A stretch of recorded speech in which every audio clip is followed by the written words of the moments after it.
Greetings and bienvenue, Midnight Crew. Thank you for returning to this broadcast. And welcome to new viewers joining us for the first time. If you like a video, then feel free to subscribe. Some viewers may find the following video disturbing. Viewer discretion is advised. Which serial killer interests you the most, /X/Y? Pick related is mine.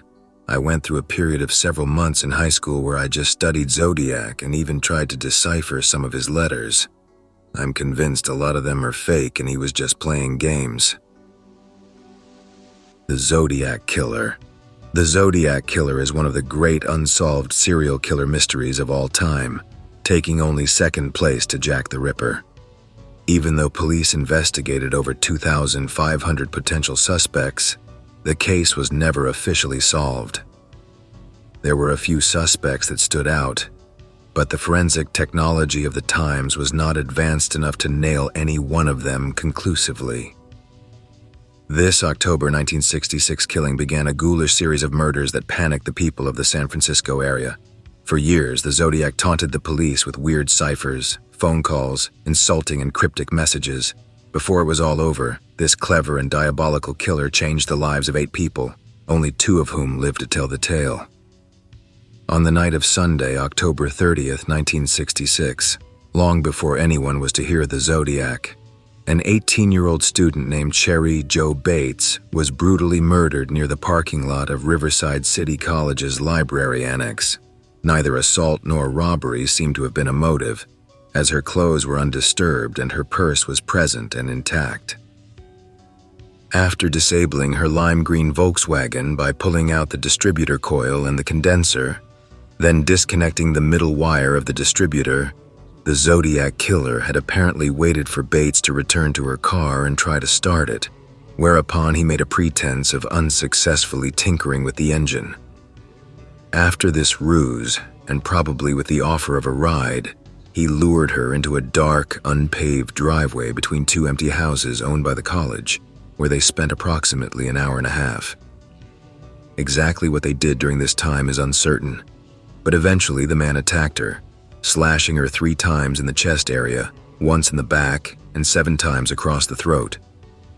Police determined that the murder weapon was a small knife with a blade about 3.5 inch, long by 1/2 inch wide. But the wounds to Bates' throat were so deep and brutal as to nearly decapitate her, severing her larynx, jugular vein, and carotid artery. She had also been choked, beaten, and slashed about the face. Found about 10 feet from Bates's body was a paint-spattered man's Timex watch with a broken 7-inch wristband, stopped at around 12:23, which one source claims was later traced to a military exchange in England. The paint was analyzed and was found to be common exterior house paint. Also found at the scene were the heel print from a shoe that appeared to be close to size 10, as well as hair, blood, and skin tissue found in the victim's hands and beneath her fingernails. Greasy, unidentified palm and fingerprints were also found in and on her car, about 200 feet away. Although the library closed at 9 p.m., and books found in her car verify that she had been inside before then, 2 separate witnesses reported hearing an awful scream at around 10:30, followed by a muted scream and then a loud sound like an old car being started up about 2 minutes later. This time matches an estimation given by the coroner and is generally accepted as the time of her death. Judging by these details, the murder of Cherry Jo Bates would appear to be nothing more mysterious than a particularly vicious crime of passion, committed perhaps by a spurned suitor, an ex-boyfriend, or a subject somehow linked to Miss Bates. Certainly the simple fact that Bates spent over an hour in the dark with the man who murdered her suggests that she knew and trusted him enough to converse more than casually. It was not until almost exactly 1 month after the attack that the case approached a bizarre new level. The first letter. On November 29, 1966, carbon copies of an anonymous letter were mailed to the Riverside Police and the Riverside Enterprise. Typed using a portable Royal typewriter with either Pica or Elite typeface, it was entitled The Confession and carried a byline, that consisted of the word BY, followed by 12 underscores. Both copies were on low-quality white paper, 8 inches wide and torn at the top and bottom, so as to be roughly squarish, and had been sent unstamped and with no return address from a secluded rural mailbox. Presumably, the author planned on the letters being sent by postage-due mail. At least one of the details referred to in this letter had not been made public, and at the time, investigators agreed that it was most likely genuine, though this opinion has changed over the years. Neither envelope bore a complete address. They were handwritten with a felt-tip pen in the following manner: Daily Enterprise Riverside, Califatin, Crime Homicide Detail, Riverside. One fingerprint was found on the envelope sent to the RPD Homicide Detail, but it has never been matched to a suspect, and whether it was left by the author, a postman, or a police officer is unknown. The killer's claim that she did not put up a struggle was contradicted by the numerous defense wounds on her hands and arms, as well as by the flesh and hair found beneath Bates' fingernails. While a contemporaneous newspaper report reflects uncertainty as to whether the knife actually broke in her body, no evidence of this event is reported in the autopsy report, and more recent pronouncements from RPD detectives are unanimous that the knife did not break. Bates's car had indeed been sabotaged in the manner described, which had not been fully revealed by the news media. The phone call that is referred to near the end of the letter has never been elaborated on by authorities, though researcher Tom Voigt suggests that it was placed to the Riverside Press rather than the police, and so went misunderstood and ignored. The letters were delivered on the same day they were posted. The next day, November 30th, both the Enterprise and the local police submitted their copies to the Riverside County Postal Inspector, who in turn notified the Federal Bureau of Investigation. Murder is not a federal crime, but extortion through the mail is, and the FBI briefly considered joining the investigation under this pretense. However, since no specific victim of extortion was named or alluded to, there would be no federal aid in the investigation. In an unexplained turn of events, what appears to be a photocopy of the confession was attached to an FBI report declassified in the 1990s, but the typescript and number of words per line are different from those in the well-known copy that appears in a photograph of the letter, lying either on a detective's or a reporter's desk. Bates had to die. On the 6-month anniversary of Bates's death, the Riverside Press, the police, and the victim's father, whose name and address had appeared in the local newspaper the day after the murder, were each sent nearly identical copies of another letter, this one written in pencil on lined notepaper. Instead of a signature, 2 of the letters bore a symbol that resembled a letter Z joined with a numeral 3. In what would become a hallmark of the Zodiac's epistolary style, the envelopes were franked with excessive postage. In this case, they each carried 2 of the necessary 4-cent stamps. The letters sent to the police and press read as follows: Bates had to die, there will be more. The copy without the hieroglyph signature, sent to Joseph Bates, substituted Bates with she. One latent fingerprint was developed on the letter sent to the Riverside Police Department, but its origins are not known, and it has never been matched to a suspect. In mid-April 1967, a janitor at the RCC library discovered a poem written on the underside of a folding school desk. The desk had been in storage for an unknown period of time, but the contemporary receipt of the Bates had to die letters led many investigators to believe that the poem described Bates's murder and was written by her killer. Some amateurs, however, have noted that the style and tone of the letter indicate otherwise. One compelling theory is that an unrelated student penned it following an unsuccessful suicide attempt. The handwriting is of debatable resemblance to the 3 Bates notes or any other Zodiac printing, and the date of its origin is unclear, so the entire issue remains open to interpretation. The poem read, "Sick of living, unwilling to die, cut clean. If read clean, blood spurting, dripping, spilling, all over her new dress. Oh well, it was red anyway. life draining into an uncertain death. She won't die. This time someone will find her. Just wait till next time. H. The cryptic signature RH may have been a reference to RCC's president at the time, R.H. Bradshaw. Speculation. In the wake of Bates's murder, Riverside police worked the case under the assumption that Bates knew her killer, or at least that the killer knew her. They even identified a likely suspect from a pool of viable candidates, an ex-boyfriend bitter over their breakup and resentful of her blossoming relationship with a football player. The RPD maintains a local man as their prime suspect in the murder, and in December of 1998 even went so far as to secure a warrant for samples of this man's hair, skin, and saliva, which were sent to the FBI crime lab to be checked against the evidence found at the scene. The FBI completed this analysis, but it did not implicate their local suspect as the killer.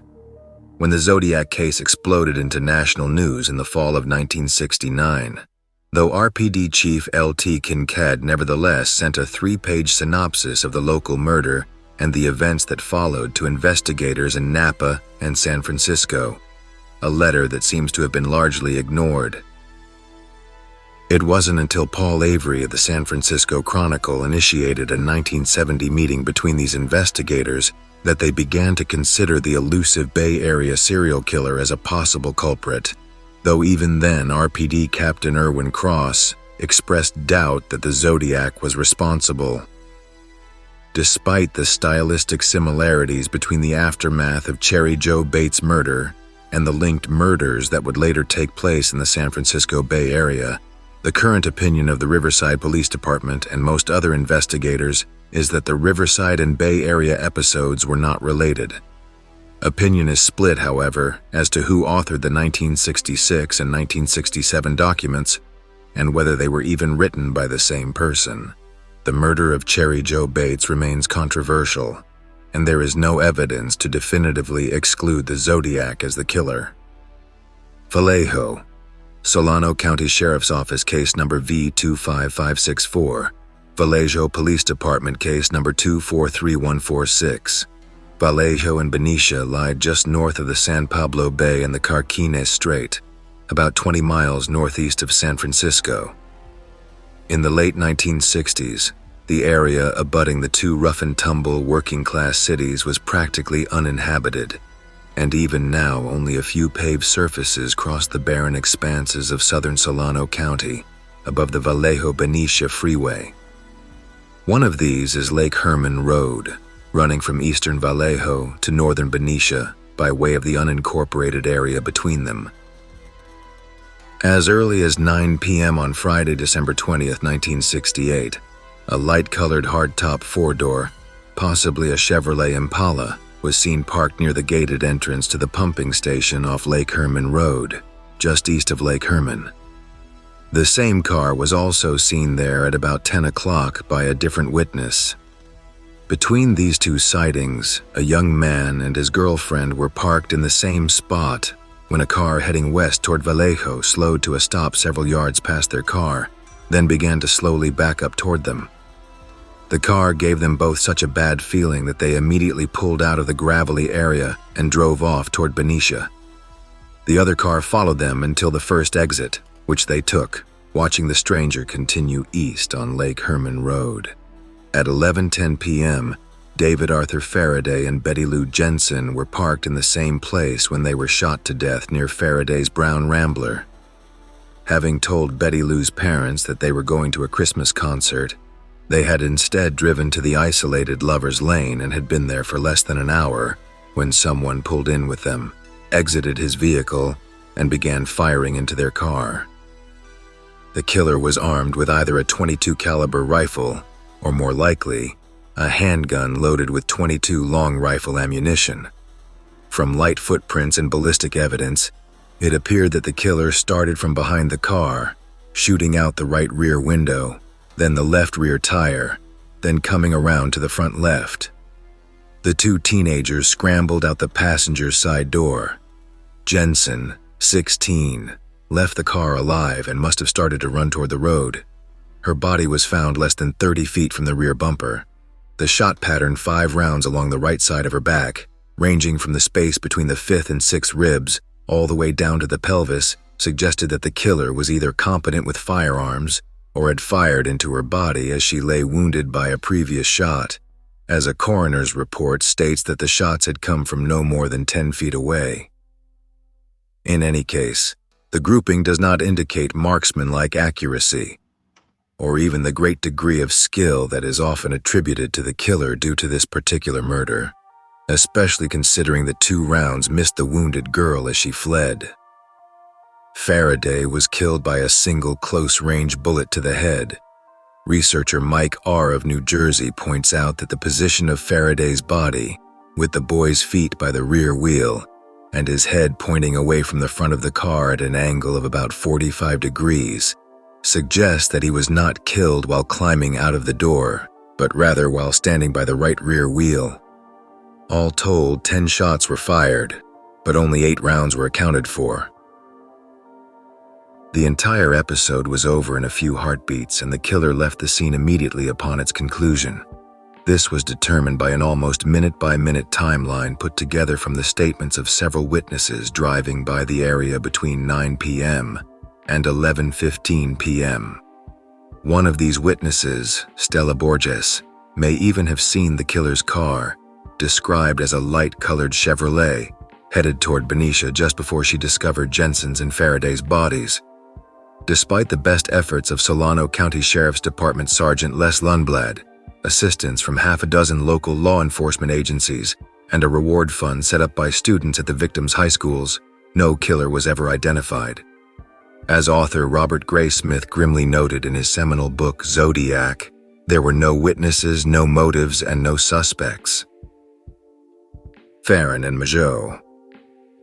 6 months later, shortly after 12 a.m. on Saturday, July 5, 1969, Darlene Elizabeth Ferrin, 22, and Michael Renault Mageau, 19, were shot as they sat in Ferrin's car in the parking lot of the Blue Rock Springs golf course.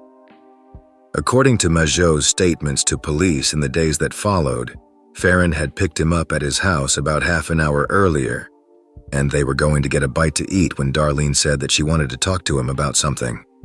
At Mageau's suggestion, she turned around on Springs Road and headed east to Blue Rock Springs Park in Benicia, a spot popular with local teenagers cruising after dark. Ferrin turned off the car's headlights and motor, but left the radio playing. After just a few minutes, 3 cars occupied by some young revelers entered the parking lot briefly, laughing, yelling, and throwing firecrackers.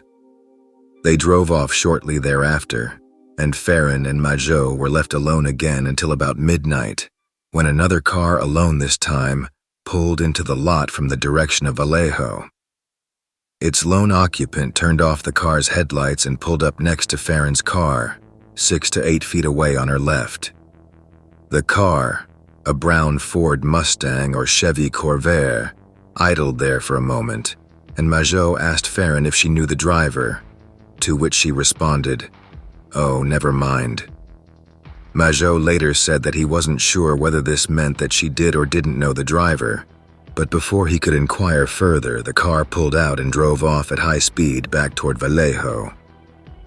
After about 5 minutes, the brown car returned to the parking lot and pulled up behind and to the right of Ferrin and Mageau, about 10 feet back. Leaving his headlights on this time, the driver exited his vehicle with a bright lamp or flashlight. Obscuring his face by holding the light at arm's length and shining it directly at them, he walked silently up to the passenger side door. From his manner, Mageau thought he might be a policeman, and was reaching for his ID when the man raised a handgun and fired 5 9mm rounds through the window. He shot first at Mageau, hitting him in the face and body. At such close range, several of the slugs tore through his flesh and entered Darlene. Fueled by pain and adrenaline, Michael kicked himself into the back seat, catching another bullet in his left knee. The attacker then fired at Ferrin, hitting her in each arm and in the back as she turned away. Mageau thought that the shot sounded quiet, perhaps fired through a silencer, but nearby resident George Bryant heard both the earlier firecrackers and the shots. and described the shots as much louder. The killer was walking back to his car after this volley of shots when he heard Mageau begin to yell, either in pain or in rage. He returned to Ferrin's car, fired 2 additional shots at each of the victims, then turned around casually and got back in his own car. Mageau was able to catch a look at the man's face in profile and described him as short, about 5'8" tall but extremely heavy-set. Though not blubbery fat, the man was at least 195 pounds and had a large face. In terrible pain but still conscious, Mageau managed to turn the car's blinkers on in an attempt to summon aid, then opened the passenger's side door and tumbled to the pavement. From there, he watched the attacker peel out, turn his car around, and drive back in the direction of Vallejo.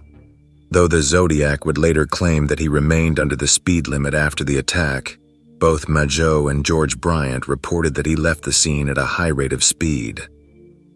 Several police cars and an ambulance soon arrived, summoned by more late-night teenage drivers who had discovered the car and victims, but the aid they could offer was too little and too late for Darlene, who died in the ambulance with Mageau and Officer Richard Hoffman of the Vallejo PD.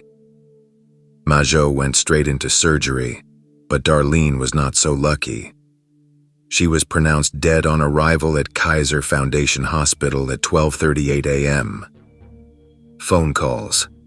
Despite the killer's subsequent claim that the attack was committed with a 9mm Luger, this weapon was manufactured with an 8-round magazine, and the killer fired at least 9 shots without reloading. While a 32-round extended magazine for the Luger had been available for some time, Vallejo police believe the weapon was actually a 9mm Browning high power, which carries 13 rounds in its factory magazine, although the weapon could have been one of several 9-round 9mm handguns available at the time. Some of Ferrin's close friends reported that she may have been stalked in the months preceding her death, or at least the recipient of some unwanted visits. Author Robert Graysmith's account contends that she knew her killer. These views are not shared by most investigators, however, nor by Darlene's widower, Dean Ferrin, who was never interviewed for Zodiac, and in subsequent conversation has stated that he noticed no unusual behavior or anxiety on his wife's part in the months before her death. The alleged stalker in this case was likely a Vallejo man and would-be paramour who had been rebuffed several times by Darlene, and who, by many accounts, did not take it in a gentlemanly fashion. This particular individual was soon tracked down and interviewed by Vallejo detectives, who determined that he had been watching fireworks with his wife on the night of the 4th, and had been at home in her company at the time of the murders. Stories that Ferrin and/or Mageau knew one or more of the other Zodiac victims are entirely unconfirmed, as are rumors that Mageau may have been hiding some knowledge of the killer's identity or motive. His accounts of the night's events to both the police and the press uniformly describe an unknown man who walked silently up to the car and started shooting. These and other details were maintained through all recorded interviews with Mageau, whether in horrible pain after the incident, under heavy medication at the hospital, or in the spotlight of morbid local celebrity. The lone indication that Ferrin may have known her killer, or may have been known to him, was a pair of calls made to Darlene's home shortly after the murder. When the calls were answered by Ferrin's friends at the house, there was no voice on the other end. One source close to the family claims that the calls were made by Darlene's brother Leo, who was waiting to hear from Darlene about an unrelated matter. At 12:40, a payphone call was made through the operator to Vallejo Police Headquarters. According to the police dispatcher, the caller's voice was mature and without accent, and he spoke evenly and consistently as if reading from a script. At one point, the dispatcher tried to ask the caller's identity and location, but he would not be interrupted and said, "I want to report a double murder. If you go 1 mile east on Columbus Parkway to the public park, you will find kids in a brown car. They were shot with a 9mm Luger. I also killed those kids last year. Goodbye." Robert Graysmith's Zodiac contains an apocryphal scene in which the caller hangs up, but is surprised by a callback device on the police switchboard that causes the payphone to start ringing. This allegedly caught the attention of a chance passerby, who watched the caller take the receiver off the hook, leave the booth, and drive off in a brown car.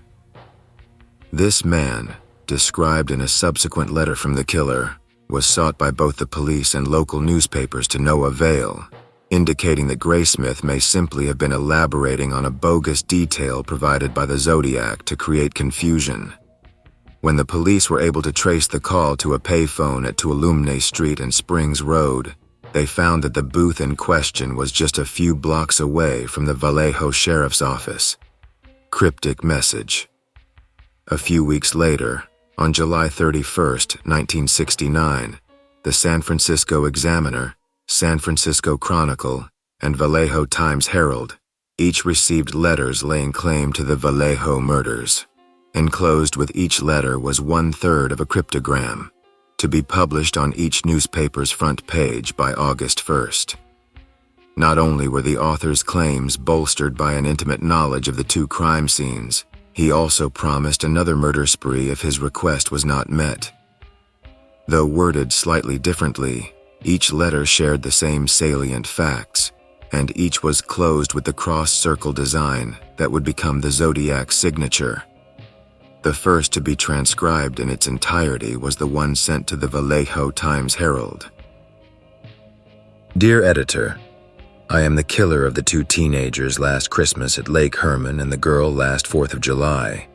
To prove this, I shall state some facts which only I and the police know. Christmas. 1. Brand name of ammo, Super X. 2. 10 shots fired. 3.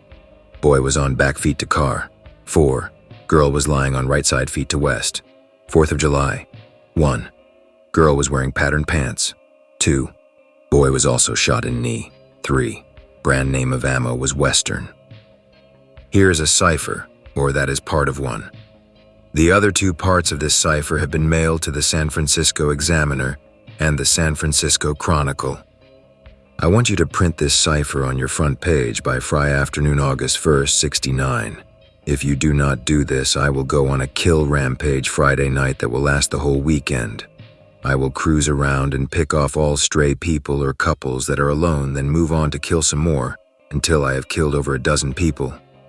The killer's letter to the Chronicle was similar, but gave an additional impetus to publish the code. In this cipher, he wrote, "Is my identity."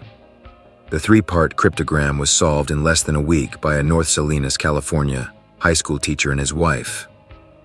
Despite the claims of the Chronicle's letter, it did not appear to reveal the killer's identity. Their solution was submitted to the Vallejo PD on August 8th, verified by the cryptographic unit at Skaggs Island Naval Communications Center, and published on August 9th by the San Francisco Chronicle and the Vallejo Times-Herald. I like killing people because it is so much fun. It is more fun than killing wild game in the forest because man is the most dangerous animal of all. To kill something gives me the most thrilling experience. It is even better than getting your rocks off with a girl.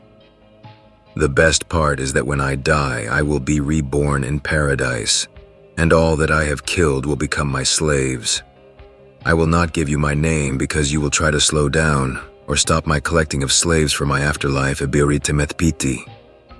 The letters covering the cipher blocks were checked unsuccessfully for fingerprints by the Vallejo and San Francisco police. They found none, though one print may have been developed on a cipher block.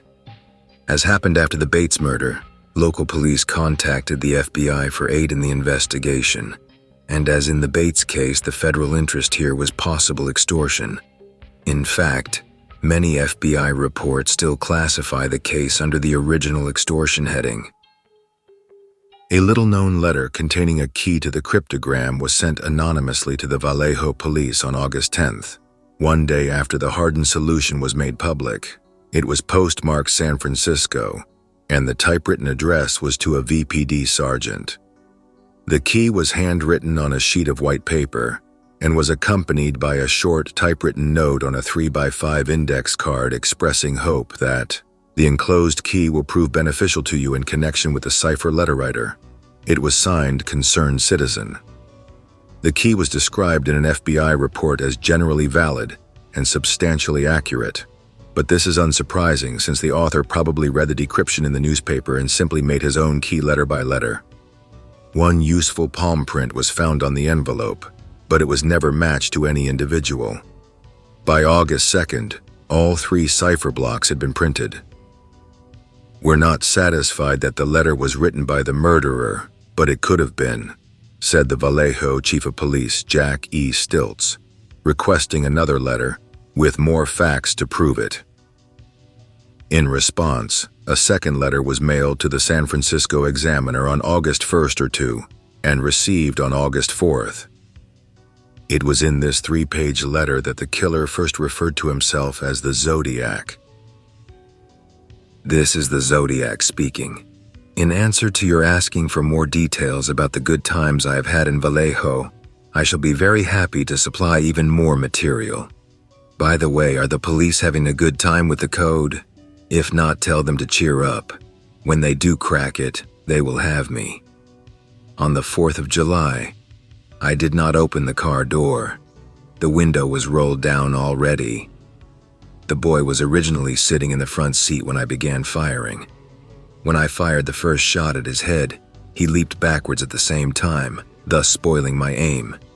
He ended up on the back seat, then the floor and back, thrashing out very violently with his legs. That's how I shot him in the knee. I did not leave the scene of the killing with squealing tires and racing engine as described in the Vallejo paper. I drove away quite slowly so as not to draw attention to my car. The man who told police that my car was brown was about 40 to 45, rather shabbily dressed. I was in this phone booth having some fun with the Vallejo cop when he was walking by. When I hung the phone up, the damn thing began to ring, and that drew his attention to me and my car. Last Christmas. In that episode, the police were wondering how I could shoot and hit my victims in the dark. They did not openly state this, but implied this by saying it was a well-lit night, and I could see silhouettes on the horizon. Bullshit, that area is surrounded by high hills and trees. What I did was tape a small pencil flashlight to the barrel of my gun. If you notice, in the center of the beam of light, if you aim it at a wall or ceiling, you will see a black or dark spot in the center of the circle of light, about 3 to 6 inches across. When taped to a gun barrel, the bullet will strike in the center of the black dot in the light. All I had to do was spray them as if it was a water hose. There was no need to use the gun sights. I was not happy to see that I did not get front-page coverage. No address. Police were unsuccessful in developing latent fingerprints on the first set of letters.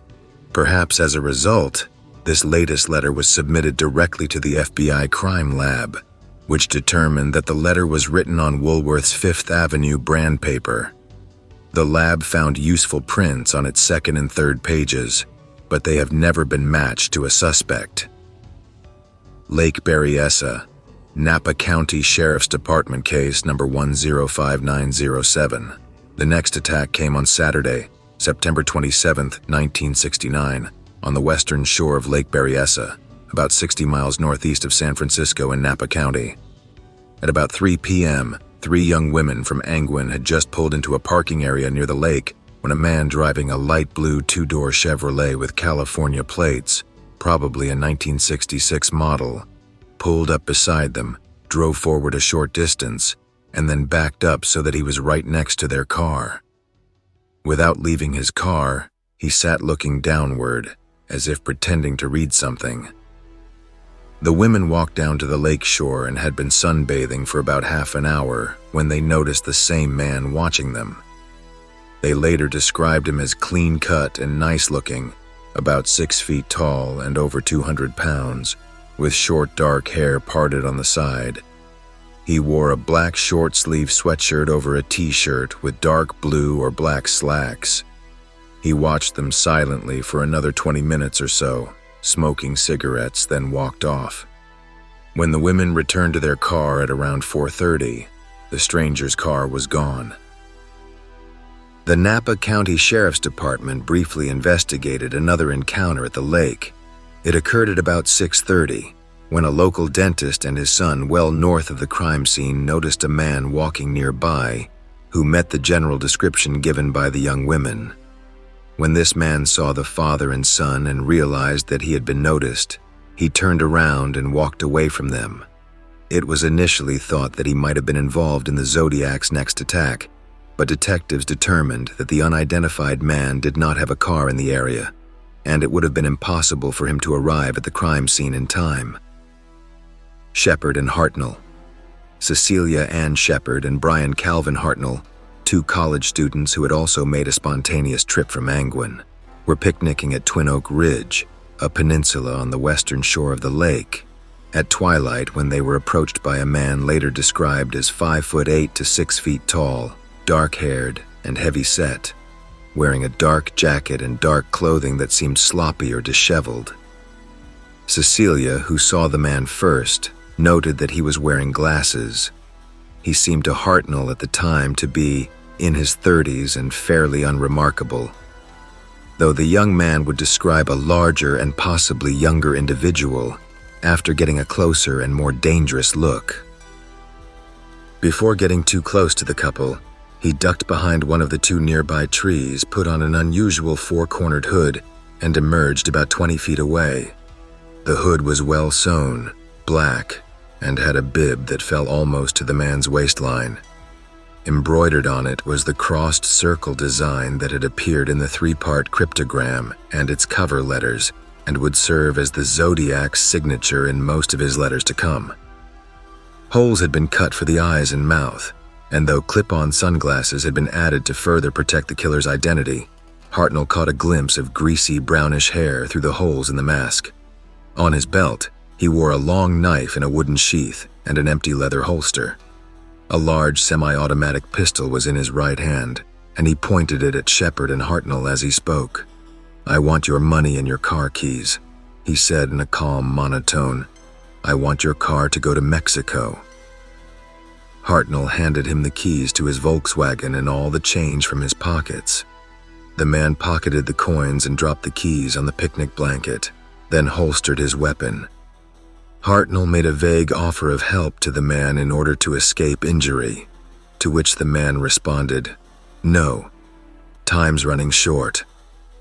The man then stated that he was an escaped convict from the Pacific Northwest, that he had killed a prison guard there, and that he had a stolen car and nothing to lose. "I'm flat broke." Though the town mentioned by the killer is generally given as Deer Lodge, Montana, a reliable source reports that the state was not Montana, but Colorado. An early interview with Hartnell has the badly wounded student saying that he can't remember the exact name of the town, but that it had some double name, like Fern Lock or something. His interviewer suggests Lodge, and Hartnell agrees. Deer Lodge was then suggested as a Northwest city with a federal penitentiary, and the victim said, "That could be it, I guess." Subsequent inquiries to the Northwestern authorities revealed that there had been no such jailbreak or murder. Hartnell, who survived the attack, said that the man's voice was unremarkable, sounding neither educated nor illiterate, and though Hartnell could not detect an accent, he said the killer did have a slight lilt or drawl to his voice. Still hoping for a peaceful resolution, Hartnell tried to relax the man by talking to him, and they spoke for a few minutes about his car before the man removed some of the clothesline from his belt and ordered Shepard to hog-tie her friend. Hartnell balked at the idea, and the man began to shout, "Get down, right now." Shepard acquiesced, and as she did so, she took out her wallet and tossed it to the man, who ignored it. When she was finished, the hooded man tied her up and tightened the knots that she had used on Hartnell. It was at this point that the young man noticed that his attacker's hands were shaking and that he seemed very nervous. "I'm going to have to stab you people," the stranger told them. "I couldn't stand to see her stabbed," Hartnell responded. "Stab me first." "I'll do just that," the killer replied. Evidence. The knife he used was double-edged and about a foot long, possibly a bayonet. It has been described as looking made or repaired by hand, with wooden handle slabs, 2 brass rivets, and white tape where the guard would normally be. Hartnell was stabbed 6 times, and a retired police source confirms a fatal 10 times for Shepard, who died of her wounds 2 days later. Leaving them both for dead, the attacker walked to Hartnell's nearby car and, using a black magic marker, inscribed his crossed circle logo and the dates of his Bay Area attacks on the door. Vallejo, December 2068, July 4th, 69, September 27th, 69, 6:30 by knife. Detectives later found a series of clear footprints leading to and from the scene of the attack. The shoes that formed them were determined to have been wing walkers, a style of low-cut military boot, size 10. Set deep in the sand, the print suggested a heavy man. Just as he had after the Blue Rock Springs attack, the killer later drove to a payphone and placed a call through the operator to the local police. The call came through to the Napa Police Department switchboard at 7:40 p.m., a little over an hour after the attack. The call was traced to a payphone outside a car wash at 1231 Main Street in Napa. As in the case in Vallejo, the booth was near the station. Evidence technicians later found a clear palm print on the receiver. The printman was so nervous that he smudged it during the lifting process, and any evidentiary value was ruined. In a calm voice, the caller said, "I want to report a murder. No, a double murder. They are 2 miles north of park headquarters. They were in a white Volkswagen Karmann Ghia." When the switchboard operator asked where he was calling from, he said quietly, "I'm the one that did it." Then, perhaps to facilitate a trace or perhaps to avoid the kind of attention he had recounted in his letter to the Examiner, he simply dropped the receiver and walked away, never again to refer directly to this attack. San Francisco, SFPD homicide case number 696314. On the night of Saturday, October 11, 1969, San Francisco cab driver Paul Stein picked up a fare at the corner of Mason and Geary Streets in Union Square, headed for the Presidio, which lies at the northern tip of the San Francisco Peninsula. The destination that Stein entered in his log and called into his dispatcher was at the corner of Washington and Maple Streets in Presidio Heights. The cab was parked 1 block west, however, at the intersection of Washington and Cherry Streets, when the passenger shot Stein point blank in the right side of the head. Whether the killer had made the trip in the front seat or got in front after the murder is uncertain, but witnesses saw him in front as he removed the dead man's wallet and keys, and then cut a large piece from the back of his shirt, which he soaked in blood and took with him as he walked slowly north on Cherry Street. 3 teenage siblings on the second floor of 3899 Washington, directly across the street from the cab, happened to spot the killer as he cut Stein's shirt and suspected foul play. They watched him exit the cab and wipe down parts of the cab's interior and exterior, briefly leaning on the driver's side door frame. They called the police, who logged the call at 9:58 p.m. and broadcast an incorrect description of the killer as a black male. Consequently, when patrolmen Donald Fuchs and Eric Zelms responded in a radio car and noticed a heavy-set white man sauntering east on Jackson Street, they made no effort to apprehend him. Despite the intensive search of the area that followed, the killer's head start allowed him to escape, probably to a nearby getaway car. The suspect. Fuchs made a statement about his recollection of the incident, recorded in an SFPD memo dated November 12, 1969. The suspect that was observed by Officer Fuchs was a white man, 35 to 45 years, about 5'10", 180 to 200 pounds, medium-heavy build, barrel-chested, medium complexion, light-colored hair possibly graying in rear, may have been lighting that caused this effect, navy or royal blue, elastic cuffs and waistband zipped partway up, brown wool pants pleated tight baggy in rear, rust brown, may have been wearing low-cut shoes. Subject at no time appeared to be in a hurry, walking with a shuffling lope, slightly bent forward head now. The subject's general appearance to classify him as a group would be that he might be of Welsh ancestry. During shooting for a documentary on the case in the mid-1980s, Fuchs stated that the individual I saw that night was a white male adult, approximately 35 to 45 years of age, 5 feet 10 inches, 180 to 210 pounds. Since we were looking for a black male adult, we proceeded on Jackson Street toward Arguello, continuing our search. As we arrived at Arguello Street, the description was changed to a white male adult. Believing that this suspect was possibly the one involved in the shooting, we entered the Presidio of San Francisco and conducted a search on West Pacific Avenue on the opposite side of the wall in the last direction we observed the suspect going. We did not find the suspect. Mel Nicolai, a former special agent for the California Department of Justice who worked on all but the Lake Herman Road Zodiac murders, is quoted as saying that Fuchs's and Zelm's first broadcast description of the man they saw was even taller, between 6 feet and 6'2" and over 200 pounds. An apocryphal passage in Robert Graysmith's book Zodiac has the officers going so far as to stop the man and ask him if he had seen anything strange in the past few minutes, but this conversation is not noted in any of the subsequent police reports. In no known interview does either Fuchs or Zelms mention any exchange of words with the unidentified subject, and the story may have been based only on a forthcoming letter from the killer. While dramatic, the Zodiac's account of the night's events cannot be confirmed and may well be a prevarication.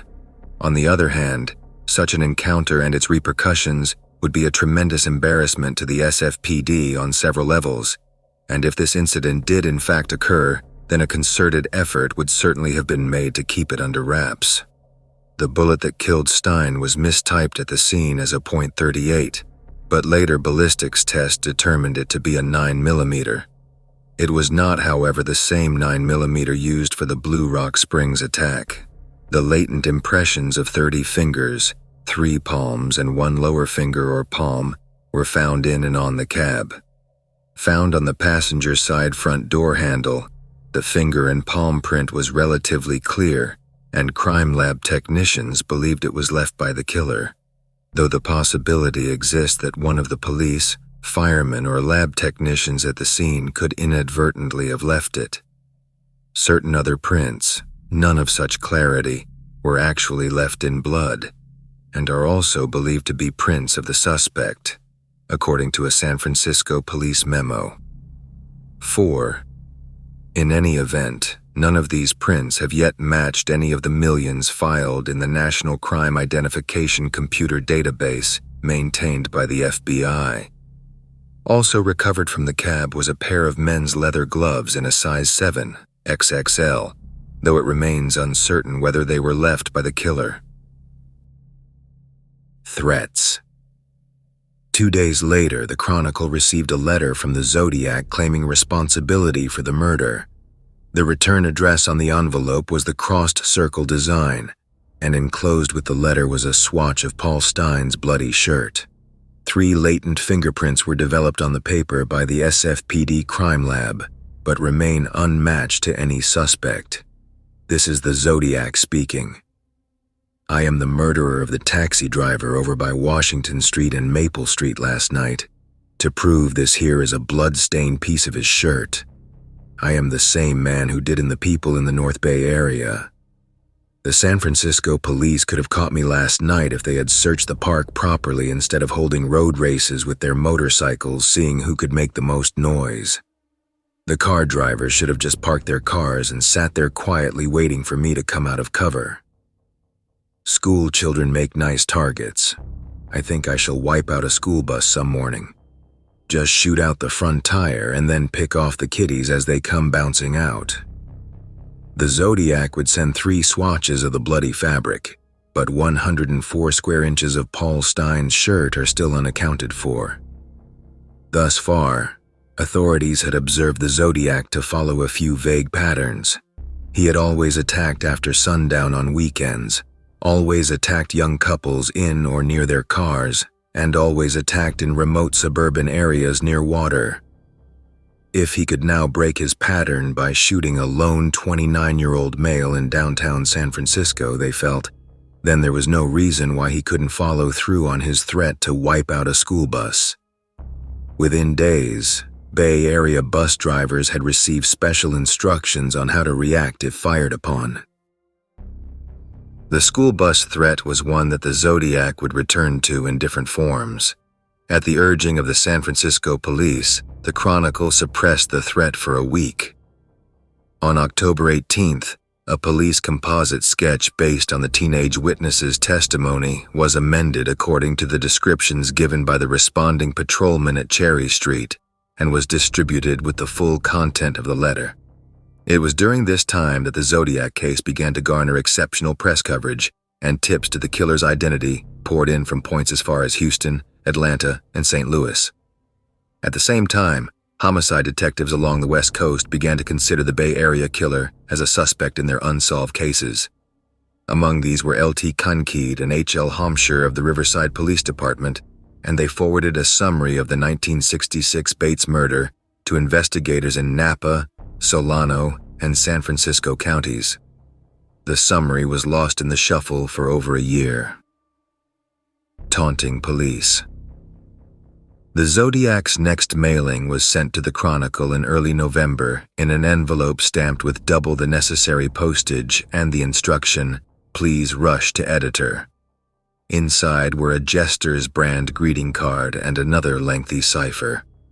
This letter marked the first appearance of what appeared to be a body count, a number that rose steadily with each new mailing. No evidence of any kind, however, suggests that the Zodiac was responsible for any murders beyond the 6 commonly attributed to him. The Zodiac also sent a second swatch of Paul Stein's bloody shirt in November, but it is unclear whether it was enclosed with this letter or the one that followed it. "This is the Zodiac speaking. I thought you would need a good laugh before you get the bad news. You won't get the news for a while yet. P.S. Could you print this new cipher on your front page? I get awfully lonely when I'm ignored, so lonely I could do my thing." December, July, August, September, October equals 7. A few days later, he sent a longer letter that included a schematic drawing of a death machine that he claimed to have rigged and ready. It was designed to blow up buses. The Chronicle received both of these letters on Monday, November 10, 1969, and passed them on to police after making copies for themselves. A source at SFPD was of opinion one or more latent prints may be developed on this letter, but no finding was ever made public. This is the Zodiac speaking. Up to the end of October, I have killed 7 people. I have grown rather angry with the police for their telling lies about me. So I shall change the way the collecting of slaves. I shall no longer announce to anyone. When I commit my murders, they shall look like routine robberies, killings of anger, and a few fake accidents, etc. The police shall never catch me, because I have been too clever for them. 1. I look like the description passed out only when I do my thing. The rest of the time I look entirely different. I shall not tell you what my disguise consists of when I kill. 2. As of yet, I have left no fingerprints behind me. Contrary to what the police say in my killings, I wear transparent fingertip guards. All it is 2 coats of airplane cement coated on my fingertips, quite unnoticeable and very effective. 3. My killing tools had been bought through the mail-order outfits before the ban went into effect, except one, and it was bought out of the state. So as you can see, the police don't have much to work on. If you wonder why I was wiping the cab down, I was leaving fake claws for the police to run all over town with. As one might say, I gave the cops some busy work to do to keep them happy. I enjoy needling the blue pigs. "Hey, blue pig, I was in the park. You were using fire trucks to mask the sound of your cruising prowl cars.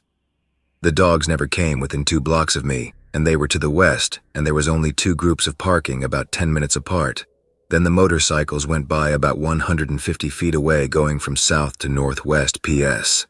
2 cops pulled a goof about 3 minutes after I left the cab.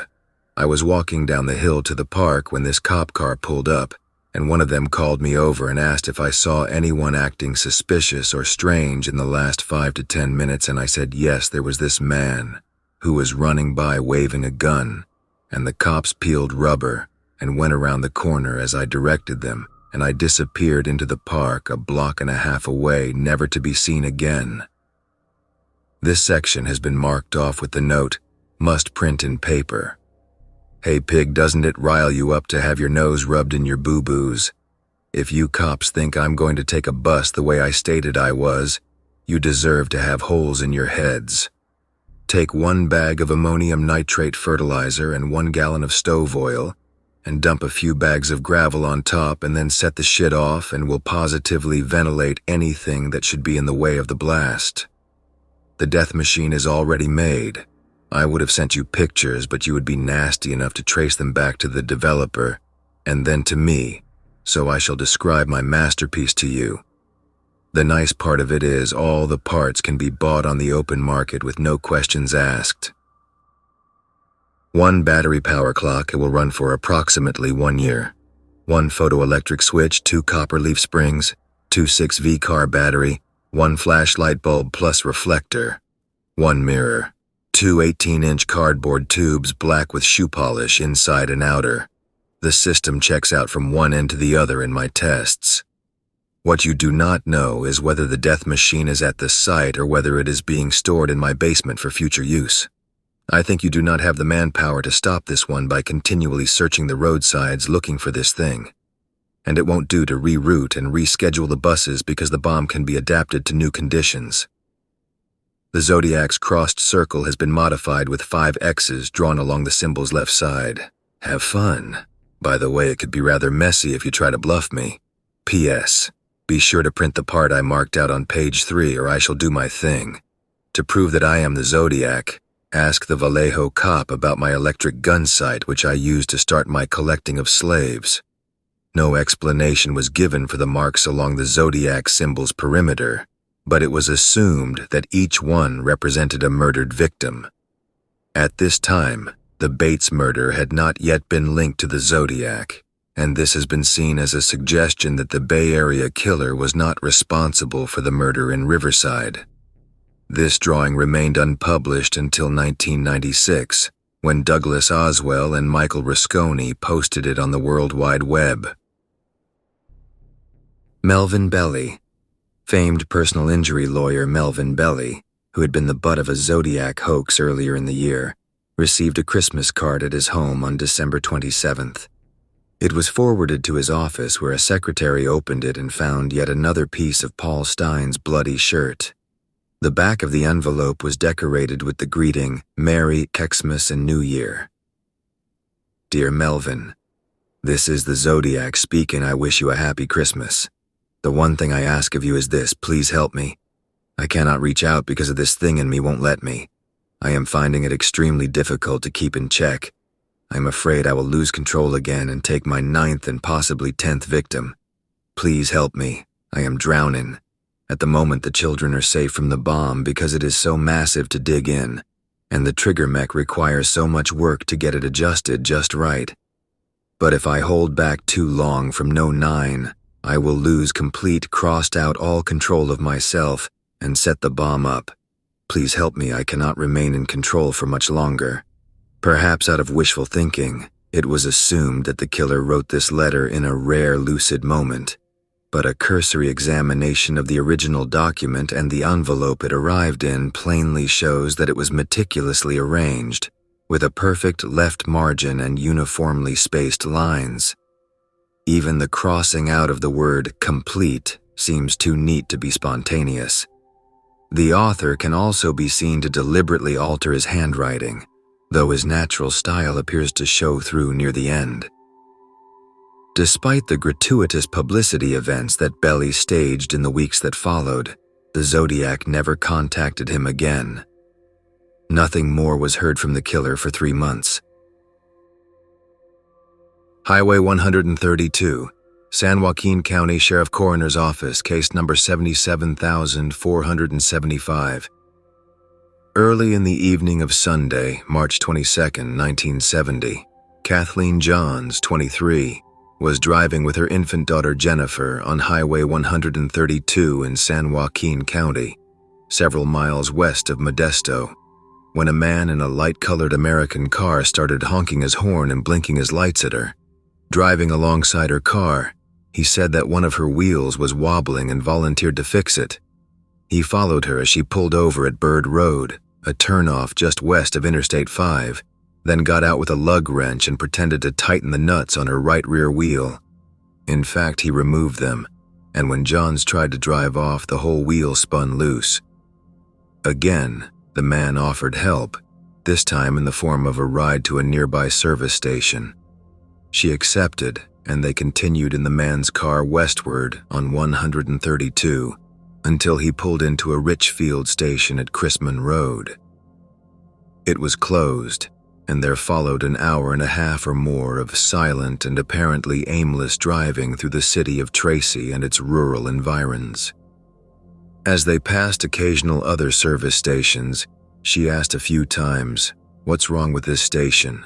or "Why can't we go in that station?" To which he replied that it was not the right one. A police report states, "She said she was very scared of this man, did want to get out but did not tell him to stop the vehicle or let her out." Miss Johns soon realized that the stranger wasn't taking her to any service station and asked him if he always went around helping people like this. The man responded, "By the time I get through with them, they won't need my help." From time to time, he would slow down, as if he were about to pull over, and then would speed up again. Finally, he stopped the car short at a stop sign, and Johns took the opportunity to escape. She held her baby tightly and jumped from the car, running across a nearby field and up an embankment where she hid in the shadows. The man turned his headlights off, moved his car a few feet, and waited silently without leaving the car. After about 5 minutes, he turned his lights back on and drove away. Miss Johns was soon picked up by a passing Samaritan. When she made it to the local police station in Patterson, Ms. Johns recognized the man who had sabotaged her wheel as the man in the composite sketch of the Zodiac, which appeared in a wanted poster that hung prominently in the office. The desk sergeant, perhaps terrified at the prospect of a confrontation with a villain on the level of Dr. Octopus or the Joker, had Johns wait alone in a nearby cafe for several hours until her car could be returned. The sergeant broadcast the car's last known location, and a Stanislaus County Sheriff's deputy found it thoroughly burned and still smoldering. The abductor had returned to the car and set it on fire, destroying everything inside. Some sources report that Johns's car was moved to another location before being torched. However, the car's hubcap was found nearby, meaning that if the car had been moved, then the man responsible had gone to the unlikely trouble of bringing it with him, if not reattaching the hubcap, driving to the new location, removing the hubcap again, and discarding it before igniting the car, given that the police reports make no mention of any trouble finding the car near the interstate intersection. It seems safe to assume that the car was never moved. Miss Johns's accounts of the night's events have varied over the years and differ from interview to interview.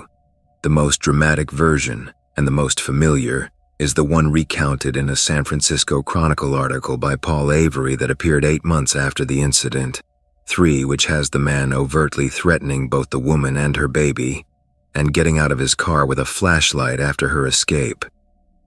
This version of the story is the one that appears in Robert Graysmith's Zodiac.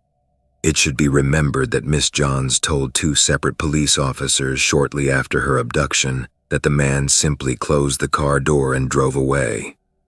Moreover, articles published in the Modesto Bee and San Francisco Examiner in the days after the incident matched the police reports. In the late 1990s, after identifying 2 different and dissimilar men as her abductor, Johns admitted that she couldn't even remember if she had been legally married at the time, and that her memory could not be trusted to make a case against any particular suspect. More threats. The abduction attempt near Modesto was the last time anyone knowingly saw the Zodiac in person. His letter-writing campaign, however, was to continue for some time, The next mailing was sent to the Chronicle on April 20th and included a short code and the plans for a modified bus bomb. This is the Zodiac speaking. By the way, have you cracked the last cipher I sent you? My name is. I am mildly serious as to how much money you have on my head now. I hope you do not think that I was the one who wiped out that blue meanie with a bomb at the cop station, even though I talked about killing school children with one. It just wouldn't do to move in on someone else's territory. But there is more glory in killing a cop than a CID because a cop can shoot back. I've killed 10 people to date. It would have been a lot more except that my bus bomb was a dud. I was swamped out by the rain we had a while back. The new bomb is set up like this. P.S. I hope you have fun trying to figure out who I killed. Cross Circle 10, SFPD 0. Although the word Cirrus in this letter is routinely corrected as a misspelling of curious, it is in fact an English word defined by Webster as of, relating to or containing cerium. Cerium is the most abundant of the rare earth elements, number 58 on the periodic table. The phrase blue meanie is almost certainly a reference to the uniformed ogres in the Beatles animated film, The Yellow Submarine, which was released in 1968. It soon gained popularity as a counterculture euphemism for police. The latest bus threat went unreported until later that month, when a note arrived at the Chronicle demanding its publication. Postmarked the 28th of April, 1970, the note was written on a Jolly Roger brand greeting card featuring a cartoon prospector riding a dragon, and the pun, "Sorry to hear your ass is a dragon." Hope you enjoy yourselves when I have my blast. P.S. on back. If you don't want me to have this blast, you must do 2 things. 1. Tell everyone about the bus bomb with all the details. 2. I would like to see some nice Zodiac buttons wandering about town. Everyone else has these buttons like peace symbol, black power, Melvin eats blubber, etc. Well, it would cheer me up considerably if I saw a lot of people wearing my button. Please no nasty ones like Melvin's, thank you.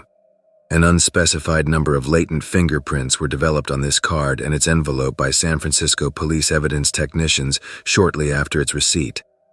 One SFPD inspector noted that, while the envelope prints could have been left by a mail carrier, the prints on the card itself were probably those of the Zodiac. The slogan, "Melvin eats blubber," may have its roots in an old novelty button favored by at least one college English professor that read, "Melville eats blubber." The bomb threat was finally revealed to the public on April 29, 1970, but the schematics, described as dubious too, were not published until 1986, when they were reproduced in Graysmith's Zodiac. The next letter was sent to the Chronicle on June 26th. It contained another code and a Phillips 66 road map of the Bay Area, which was annotated with a stylized clock face drawn on the summit of Mount Diablo. The design was basically the Zodiac's crossed circle with a 0 at the top, a numeral 3 on the right side, a 6 at the bottom, and a 9 on the left. According to the annotation, the 0 is to be set to Mag N. This is the Zodiac speaking. I have become very angry with the people of the San Fran Bay Area. They have not complied with my wishes for them to wear some nice crossed circle buttons. I promised to punish them if they did not comply by annihilating a full school bus. But now school is out for the summer, so I punished them in another way. I shot a man sitting in a parked car with a .38. The map coupled with this code will tell you where the bomb is set. You have until next fall to dig it up. The only Bay Area shooting in recent memory that had been committed with a .38 caliber weapon was that of SFPD officer Richard Raditich, who was shot to death in his car while writing out a traffic ticket 6 days before this letter was postmarked. A witness to the murder identified ex-convict Joseph Wesley Johnson, a black man who bore no resemblance to any description of the Zodiac, as the shooter, and SFPD officials were adamant that the letter's claim was false. Most investigators agree that the Zodiac was capitalizing on Raditich's murder and wrote the letter without the knowledge that police had already identified a suspect. The summer of 70, a short note that seemed to confirm Kathleen Johns' claim, was sent to the Chronicle on July 24, 1970. Although several Bay Area newspapers had reported on Johns' abduction, only the relatively small Modesto Bee included the detail that her car had been burned, and many cite this as evidence that it truly was the Zodiac that Miss Johns rode with. Sent with this note was a lengthy perversion of the song I've Got a Little List from Gilbert and Sullivan's musical, The Mikado. Its postscript refers back to the June letter and its unsolved 32-character cipher. This is the Zodiac speaking. I am rather unhappy because you people will not wear some nice crossed circle buttons. So now I have a little list, starting with that woman and her baby that I gave a rather interesting ride for a couple hours one evening a few months back, that ended in my burning her car where I found them. Cross circle. As someday it may happen that a victim must be found, I've got a little list of society offenders who might well be underground, who would never be missed. There is the pestilential nuisances who write for autographs, all people who have flabby hands and irritating laughs, all children who are up in dates and implore you with implat, all people who are shaking hands shake hands like that, and all third persons who with unspoiling take those who insist. They'd none of them be missed. There's the banjo serenader and the others of his race and the piano organist. I got 'em on the list. All people who eat peppermint and fomfit in your face, they would never be missed. And the idiot who praises with enthusiastic tone of centuries, but this, and every country but his own. And the lady from the provinces who dressed like a guy who doesn't cry, and the singularly anomaly, the girl who never kissed. I don't think she would be missed, I'm sure she wouldn't be missed. And that nice Imprius that is rather rife, the judicial humorist, I've got him on the list. All funny fellows, comic men and clowns of private life. They'd none of them be missed. And uncompromising kind such as whatchamacallit thingmy-bob, and like wise, well never mind, and tut, and what's his name, and you know who. But the task of filling up the blanks I rather leave up to you. But it really doesn't matter whom you place upon the list, for none of them be missed. Another giant crossed circle, more than half the page. P.S. The Mount Diablo code concerns radians and number of inches along the radians. A radian is a specific angular measurement based on the transcendental number pi. It is equal to a circle, or 360 degrees, divided by 2 pi, or 6.23818. The resulting degree, whose legs are equal in length to the length of the arc they form, is equal to 57.29578 degrees. 2 days later, exactly 1 month after the Mount Diablo letter, the Zodiac sent his 13th mailing, devoted to the tortures that his slaves would undergo in the afterlife. The penultimate sentence is another corruption of the Mikado. This is the Zodiac speaking. Being that you will not wear some nice crossed circle buttons, how about wearing some nasty crossed circle buttons? Or any kind of cross circle buttons you can think up. If you do not wear any type of crossed circle buttons, I shall, on top of everything else, torture all 13 of my slaves that I have waiting for me in Paratus. Some I shall tie over anthills and watch them scream and twitch and squirm. Others shall have pine splinters driven under their nails, plus then burned. Others shall be placed in cages, plus fed salt beef until they are gorged. Then I shall listen to their pleas for water, and I shall laugh at them. Others will hang by their thumbs, plus burn in the sun. Then I will rub them down with deep heat to warm them up. Others I shall skin them alive, plus let them run around screaming. And all billiard players I shall have them play in a darkened dungeon cell with crooked cues and twisted shoes.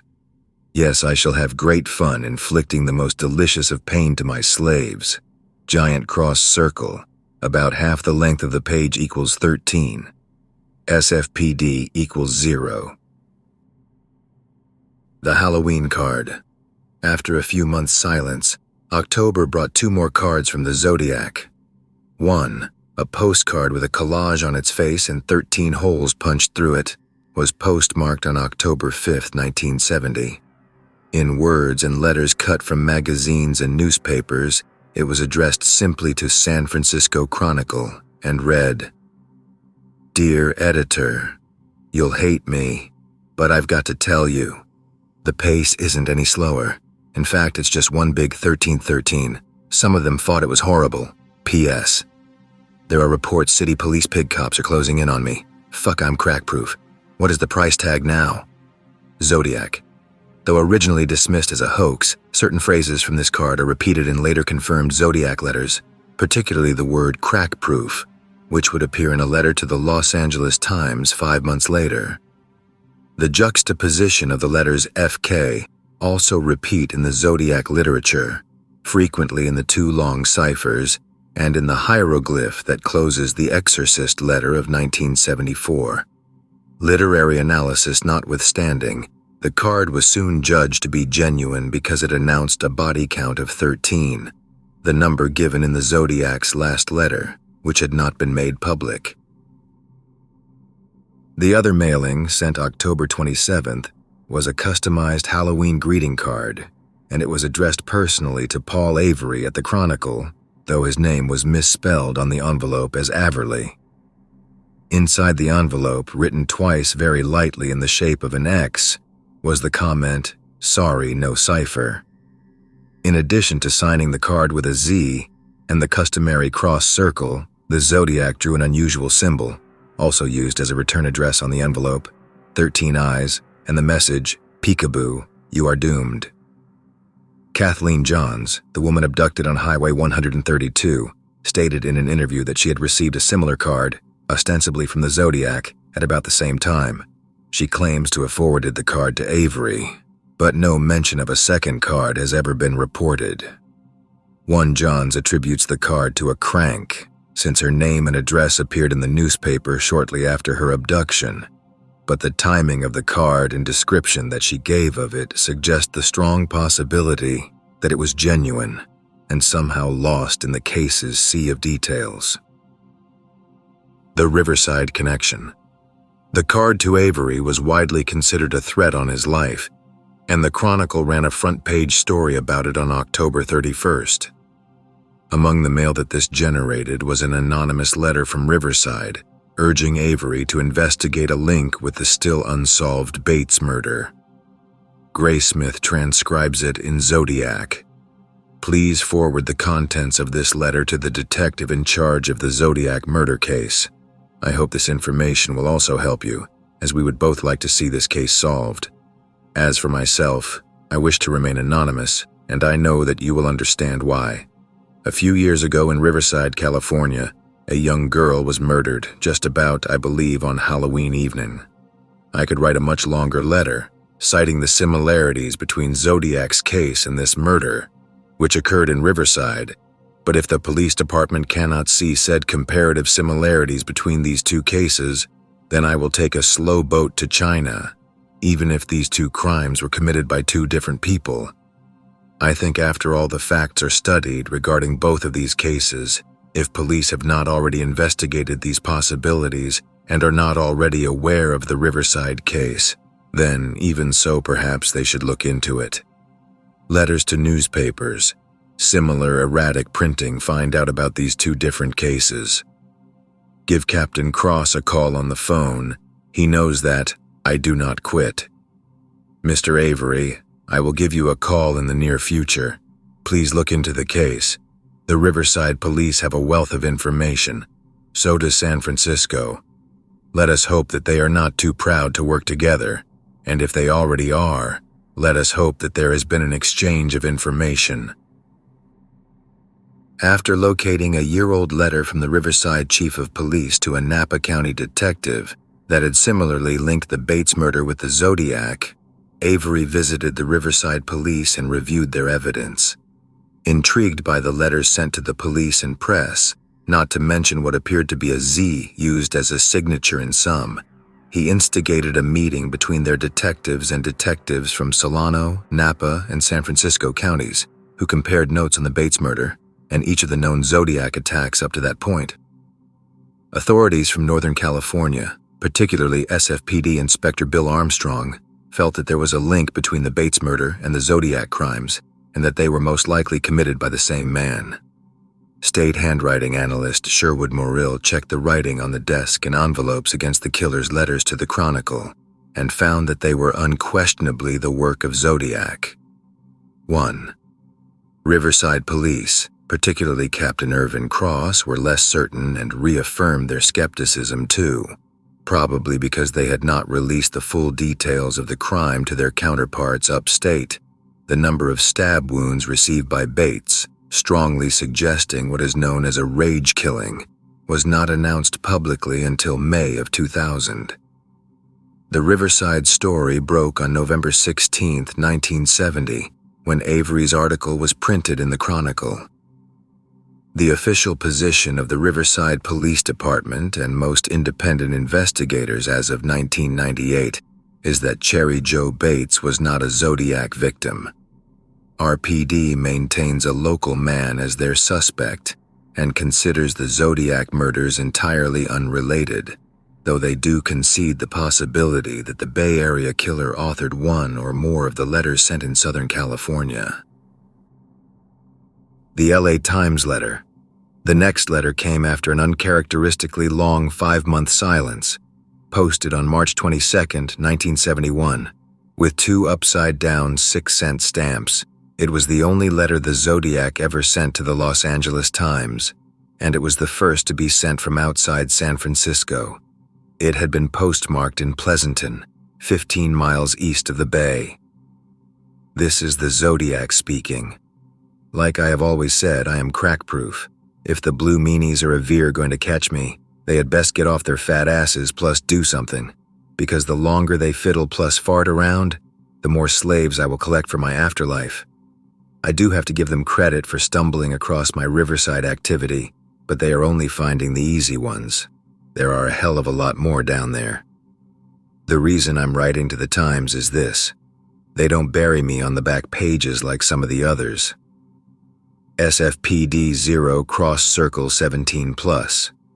In an interview with researcher Mike Butterfield, an RPD detective stated that there is a suspicion within his department that the author of the anonymous 1970 letter to Paul Avery linking the Zodiac to Riverside might also have counterfeited this letter.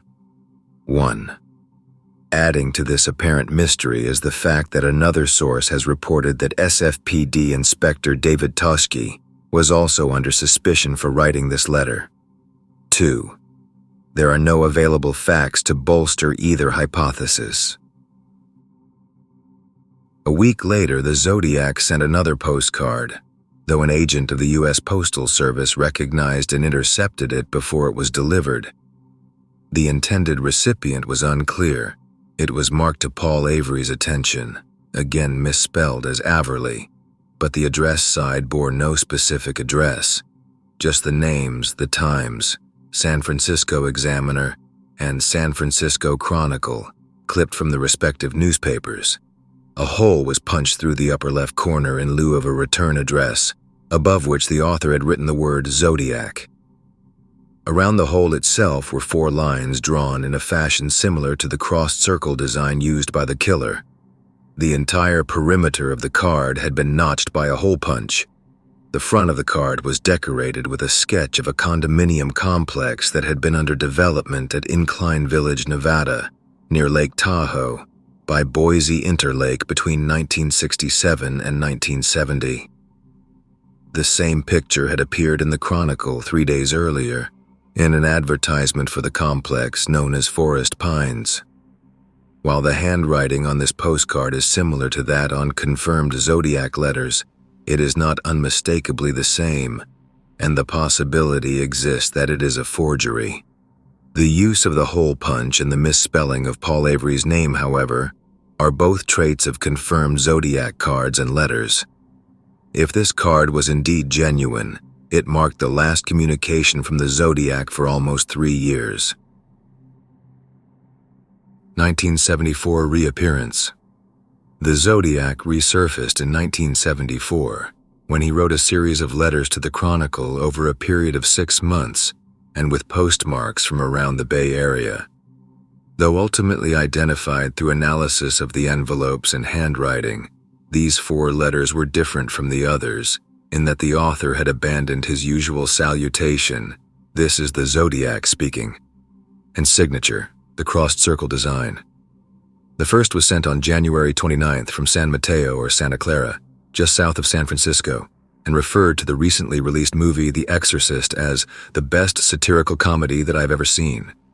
It also included a quote from the Mikado about a dicky bird whose blighted affection drives it to suicide, and an inscrutable drawing that resembled a hieroglyph of some sort. I saw and think The Exorcist was the best satirical comedy that I have ever seen. Signed, yours truly. He plunged himself into the billowy wave and an echo arose from the suicide's grave. Titwillow, titwillow, titwillow, P.S. If I do not see this note in your paper, I will do something nasty, which you know I'm capable of doing. Me 37, SFPD 0. In addition to a single 8-cent Eisenhower stamp, the Zodiac had placed on the envelope 2 USPS stickers. One bore a picture of a clock set to 12:55 or 11:05 with the advice to mail early in the day, and the other was a reminder to use the recently introduced zip code. Probably from the same packet, the killer also stuck 2 short paragraphs about the stamps in their packaging. Stamps in this book have been gummed with a matte finish adhesive which permits the elimination of the separation tissues. This book contains 25 8-cent stamps, 4 on this pane and 7 each on 3 additional panes. Selling price $2. Although this letter fell under brief suspicion as a possible forgery in mid-1978, it was verified as genuine by a panel of handwriting analysts from various agencies throughout California. Final letters. The next letter arrived at the Chronicle on February 14, 1974, 7 days after the Symbionese Liberation Army had kidnapped Patty Hearst. It was transcribed by the Chronicle in August 1976. Though its postmark is unclear in published photographs, an FBI report states that it was sent from San Rafael. Dear Mr. Editor, did you know that the initials SLA, Symbionese Liberation Army, spell SLA? The word SLA is written in script, an Old Norse word meaning kill, a friend. The terms Old Norse and Old Icelandic refer to the same tongue, but there is debate among scholars over which is more appropriate. Some use the former in respect to the language's Norwegian origins, but most use the latter because most of the surviving texts were written in Iceland. Gareth Penn, a former student of medieval literature and historical linguistics, points out that the Nordic SLA in fact means to strike, and goes on to list the English language dictionaries, which name it as a cognate of the English slay, without giving its original definition, and with Norse rather than Icelandic named as the original tongue. Webster's Third International, Chambers' Dictionary, the Oxford English Dictionary, the Oxford Dictionary of English Etymology, and Eric Partridge's Origins. All are scholarly, not popular. Too writes Penn, who suggests that the gleaning of this misinformation came as the result of a higher education than the SFPD and armchair profilers everywhere had attributed to the Zodiac. For their part, the FBI seems less than certain that this letter was written by the Zodiac. 3 months later, on May 8th, a postcard was sent to the Chronicle from Fremont, about 25 miles southeast of San Francisco, across the bay. The message side expressed consternation at newspaper ads for the movie Badlands, which was inspired by spree murderers Charles Starkweather and Carol Ann Fugate. The pre-stamped address side read, Editor, SF Chronicle, 5th Plus Mission, San Fran. Sirs, I would like to expression my consterned, this word is crossed out consternation concerning your poor taste, plus lack of sympathy for the public, as evidenced by your running of the ads for the movie Badlands, feature in the blurb. In 1959, most people were killing time. Kit plus Holly were killing people. In light of recent events, this kind of murder glorification can only be deplorable at best. Not that glorification of violence was ever justifiable. Why don't you show some concern for public sensibilities plus cut the ad? A citizen. The final letter was postmarked in San Rafael on July 8, 1974. The return address on the envelope was simply RP. In a looping, obviously disguised script, it was an attack on the conservative Chronicle columnist Count Marco Spinelli. Editor. Put Marco back in the hellhole from whence it came. He has a serious psychological disorder. Always needs to feel superior. I suggest you refer him to a shrink. Meanwhile, cancel the Count Marco column. Since the Count can write anonymously, so can I. The Red Phantom. Red with rage. The San Francisco news media presented these last two letters as genuine, but SFPD Inspector David Toshi advised the FBI confidentially that he had doubts as to their authenticity. After examination, the FBI laboratory reported that, while some characteristics of the Badlands and Count Marco letters were inconsistent with the writing of the confirmed Zodiac letters, these inconsistencies are not sufficient to eliminate the writer of the Zodiac letters as the author of the late 1974 letters. The laboratory went on to state that similarities were noted which would indicate that these letters were probably prepared by the writer of the Zodiac letters. San Francisco police have not verified a Zodiac letter since 1974. The 1978 letter. On April 24, 1978, a letter to the San Francisco Chronicle was mailed from either Santa Clara or San Mateo County by someone very familiar with the Zodiac case in literature. Although this letter was initially thought to be genuine, and though some continued to believe that it was in fact the killer's final message to the citizens of the Bay Area, the modern consensus among law enforcement agents and most researchers is that the letter was a counterfeit. The handwriting on the envelope was recognized by a copy person at the newspaper, and the letter made its way almost immediately to journalist Duffy Jennings. Jennings had taken over the Zodiac beat from Paul Avery, who was now at the San Francisco Examiner. After immediately preserving his scoop with photographs of both the letter and its envelope, Jennings phoned Inspector David Toski, the only detective working San Francisco's end of the Zodiac case. Toski was out serving subpoenas, so Jennings hand-delivered the originals to the Hall of Justice, where they were routed instead to Deputy Chief of Police Clem Diamisis. The letter read, "Dear Editor, this is the Zodiac speaking. I am back with you. Tell Herb Khan I am here. I have always been here. That city pig Toski is good, but I am crossed out smarter and better he will get tired than leave me alone. I am waiting for a good movie about me. Who will play me? I am now in control of all things. Yours truly, Cross Circle Guess SFPD 0.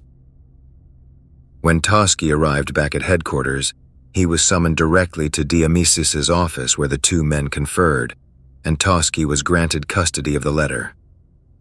Sherwood Morrill, the former State Bureau of Criminal Identification and Investigation handwriting expert that had authenticated most of the Zodiac letters for Toski and the SFPD, had retired in late 1973, and Toski's first move was to call John Shimoda of the U.S. Postal Service Crime Lab to confirm the Zodiac's authorship.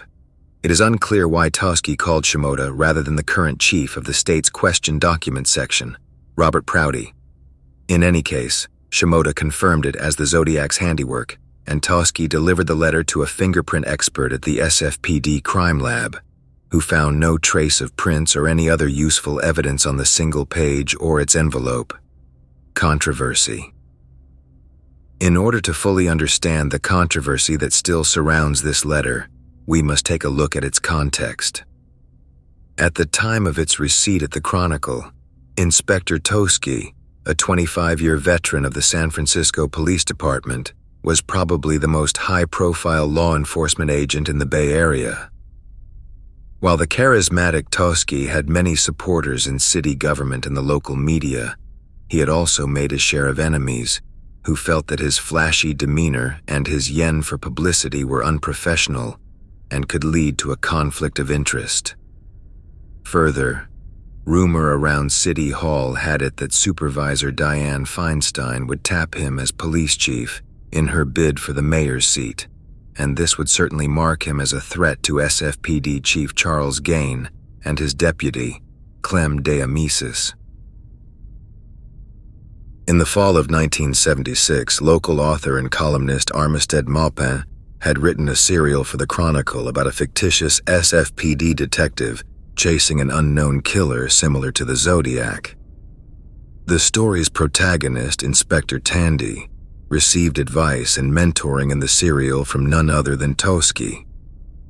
At about this time, Maupin received 3 note cards from what appeared to be private citizens complimentary to Toski and urging that he appear more often in the story.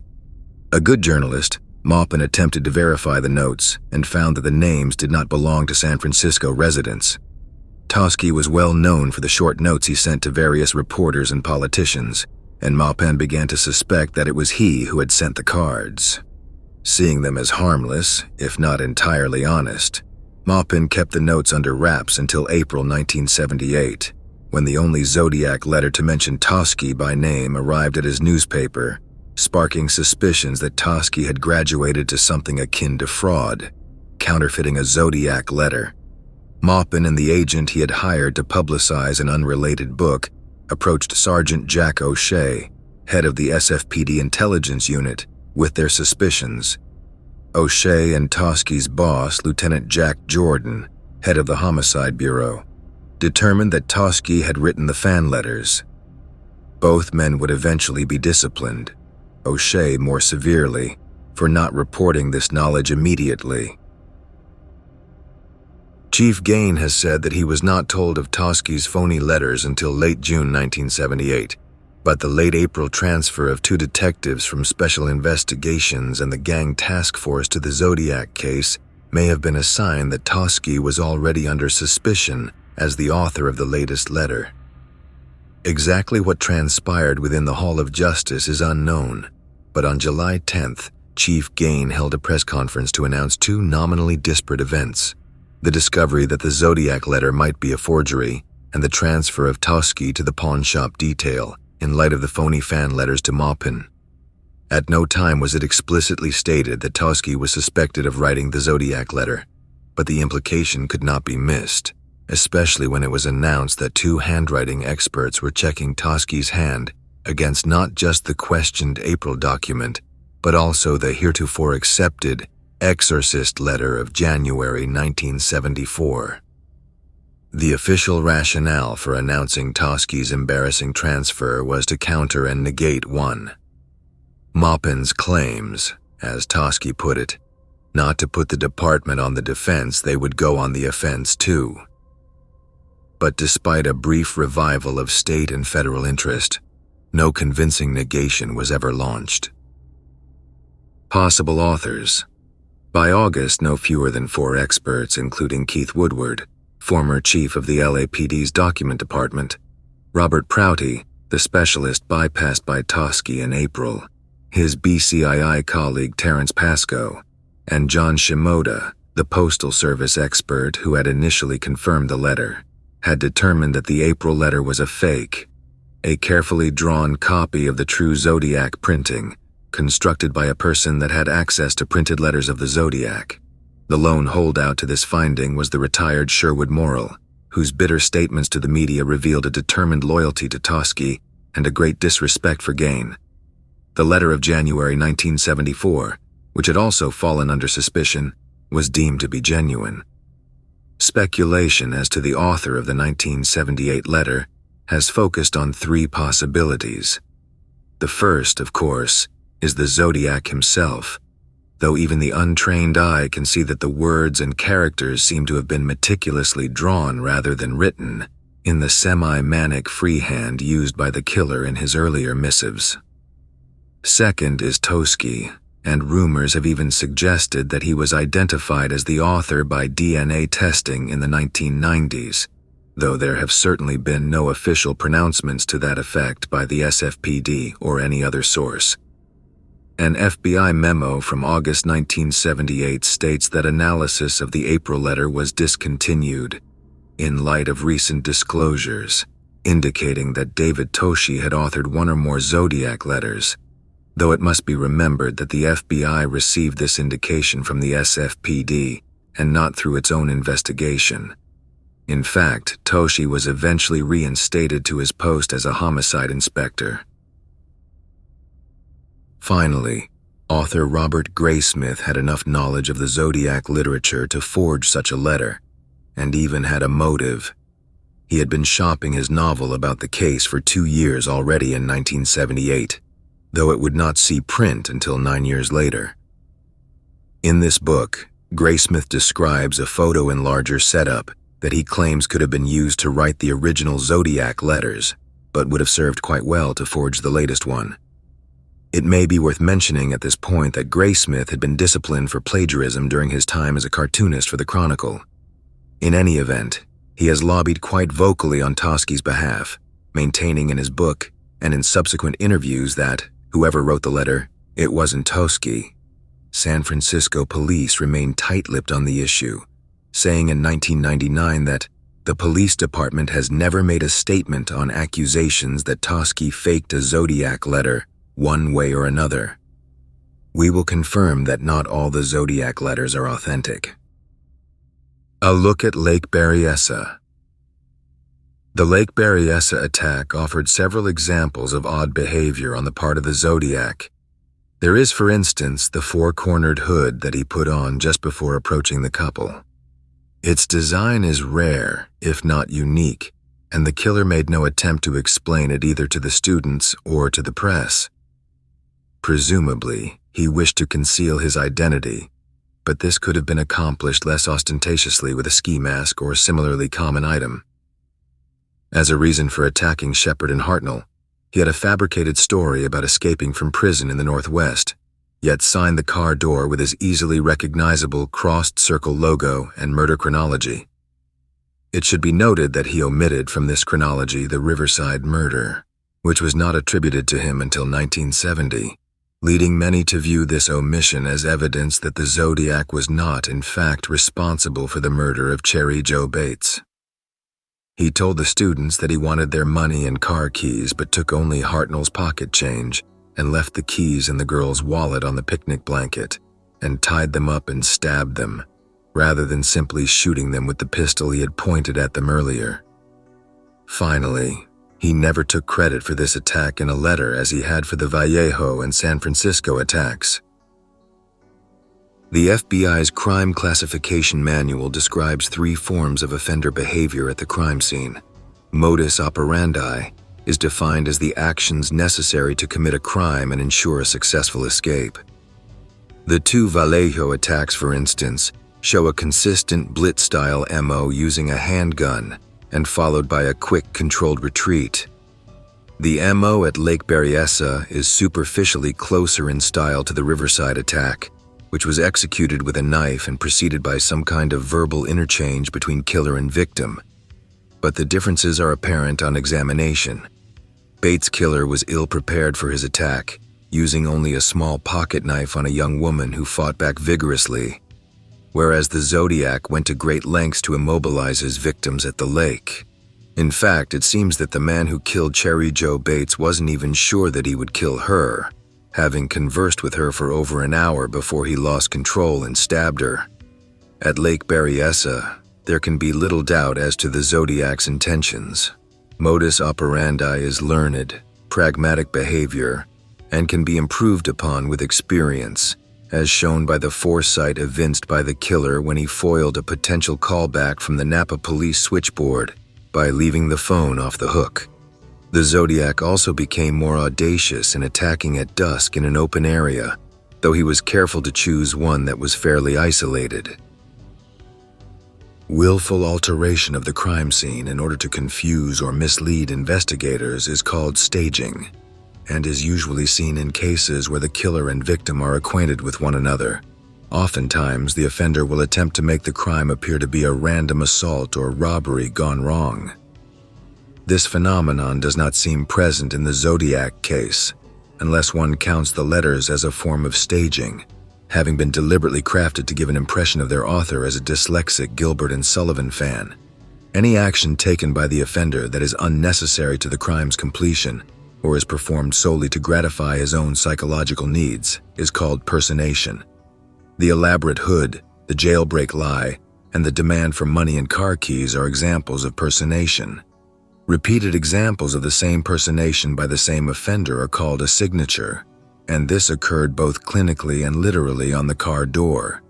The crossed circle design appeared at the foot of every letter from the Zodiac between 1969 and 1971.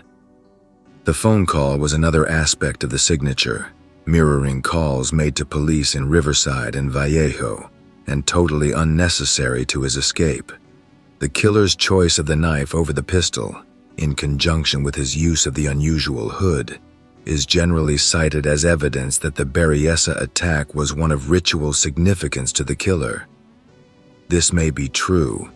The hood remains unexplained, except insofar as it was probably meant to instill terror in his victims. And by Hartnell's account, the Zodiac seemed to lose control during the assault on Shepard. However, the fact that he had this time chosen a location as open as the lakeside may have led to the tactical decision to use the knife, a silent weapon perhaps brought along for such a contingency. There are some who remain unconvinced that the Berryessa attack was an authentic Zodiac incident, citing numerous deviations from the general pattern of the other Bay Area attacks. There is, in truth, no conclusive evidence tying the Zodiac to this incident, as there is for the Vallejo and San Francisco murders. The handwriting on Hartnell's car is identifiably similar to that in the Zodiac's letters, but the door rider's posture rules out a definitive authentication by the layman. Regardless, the differences between the lakeside incident and the other Bay Area attacks, which include the time of day, the lingering, the weapon, and the absence of a follow-up letter offering proof of the author's culpability, are to most investigators outweighed by the circumstantial evidence of similar handwriting, weight, and general description, not to mention the phone call after the incident. Behaviorally, the variations in MO and signature can be ascribed to the growing boldness, calculation, and self-gratification of a developed serial killer. Moreover, if the true Zodiac were not in fact responsible, his drive for publicity would almost certainly compel him to deny the charges or offer a false confirmation, as he did for the Riverside murder of Cherry Joe Bates. A Zodiac copycat at Lake Berryessa would have to have been the right height and weight. He would have had to study and superbly forge the killer's handwriting. And he would have had to exhibit an understanding of the killer's need for situational control, at the same time being careful to leave none of his own personation at the scene. Meanwhile, the true Zodiac would have had to suppress his most identifiable character trait. While intriguing, this hypothesis requires a suspension of disbelief that is simply too great for most investigators. Fingerprint evidence. One aspect of the legend that has grown like moss on the long unsolved Zodiac case is that the killer was meticulous in his efforts to deprive the police of any physical evidence. Often, the Zodiac's claim in November 1969 that he wore transparent fingertip guards made of airplane cement is cited as evidence that he was clever enough to foil what was then law enforcement's most conclusive evidence against a suspect. That boast, however, is repeated in contradiction with the facts reported by numerous investigators and recorded in dozens of local, state, and federal documents. An examination of reports filed by the San Francisco Police Department, the Vallejo Police Department, the Napa County Sheriff's Department, the California Department of Justice, and the Federal Bureau of Investigation reveals that the Zodiac may actually have been rather sloppy, both in the construction of his letters to the press and at the scenes of some of his attacks. At least 2 lifts were taken from the July 1969 letter to the Vallejo Times-Herald, and it appears that an additional print was found on the cipher block sent to the San Francisco Examiner, both part of the killer's very first mailing. Additionally, 2 fingerprints of value were developed on the second and third pages of the killer's next letter, his August 1969 missive to the Examiner. These were developed by the FBI laboratory, whose latent fingerprint section would perform almost all of the ensuing print work for the case and store it under latent case A10042. The Napa County Sheriff's Department found several finger and palm prints following the attack at Lake Berryessa, while the numerous impressions found on Brian Hartnell's car Munguia were mentioned only in passing and are probably unrelated to the attack. 4 prints of note were found among 35 developed in the phone booth where the Zodiac placed his call to the Napa Police Department. Of particular interest was a clear palm print found on the receiver.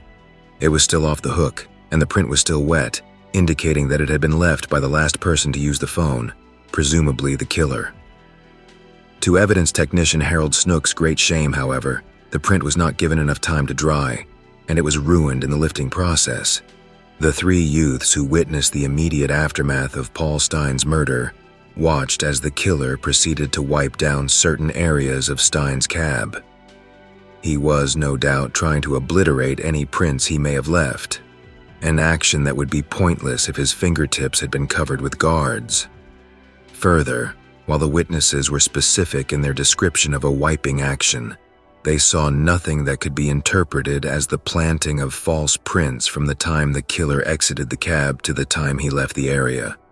Regardless, SFPD crime lab technicians developed dozens of prints in and on the cab. Among these were several that, according to an SFPD memo, show traces of blood and are believed to be prints of the suspect. Most of these came from the post between the driver's side front and rear doors. In addition, wrote an SFPD inspector, latent prints from the right front door handle are also believed to be prints of the suspect. It should be noted that these prints featured the loops, whorls, and textures that would be missing if the killer's fingers were coated in airplane cement or any other medium. The letter that followed this attack, claiming Stein as a victim, also bore fingerprints. Another FBI report says that SFPD stated that latent prints were obtained from the October 13, 1969 letter. Only in the next letter, sent November 9, 1969, did the Zodiac make any claim about masking his fingerprints. Again, this claim would be counterproductive if, as some theorists maintain, the Zodiac had left false prints in the cab. After all, why would the killer go to the trouble of leaving such a red herring only to deny that it existed? A more reasonable explanation is that the Zodiac knew the police had not only handwriting and fingerprints, but now a good physical description as well, and the transparent guard's claim was a desperate bid to instill doubt in the SFPD. Nonetheless, prints were found on the killer's greeting card of April 28, 1970, and according to a San Francisco detective, the latents were not made by persons handling the card after its receipt. A 1969 FBI report categorized SFPD's prints into 30 latent fingerprints, 3 latent palm prints, and 1 latent impression, fingerprint from lower joint area of a finger or palm print. Only 2, belonging to Paul Stein and an unidentified police officer or newspaper man, were ever identified. The number of fingerprints submitted to the FBI lab by San Francisco and Vallejo police was later raised to 38, a figure that does not include the lifts made by the Napa County Sheriff's Department. While the great majority of these prints are probably unrelated to the case, there is a high degree of probability that some of them do belong to the killer, and that he could be identified through a match with one or more of them. Law enforcement confidence in the prints appears to be high. Literally hundreds of suspects were checked against them, including Arthur Lee Allen, the most widely known. In Allen's case, Vallejo police requested that the FBI expeditiously compare his prints to the 2 latents developed in the August 1969 examiner letter, and further requested the FBI to compare Allen's fingerprints with all latent prints developed in the Zodiac investigation as time permits. There was no match, and Allen was dismissed as a suspect, shedding light on the faith that both local and federal authorities maintain in their evidence. A tip.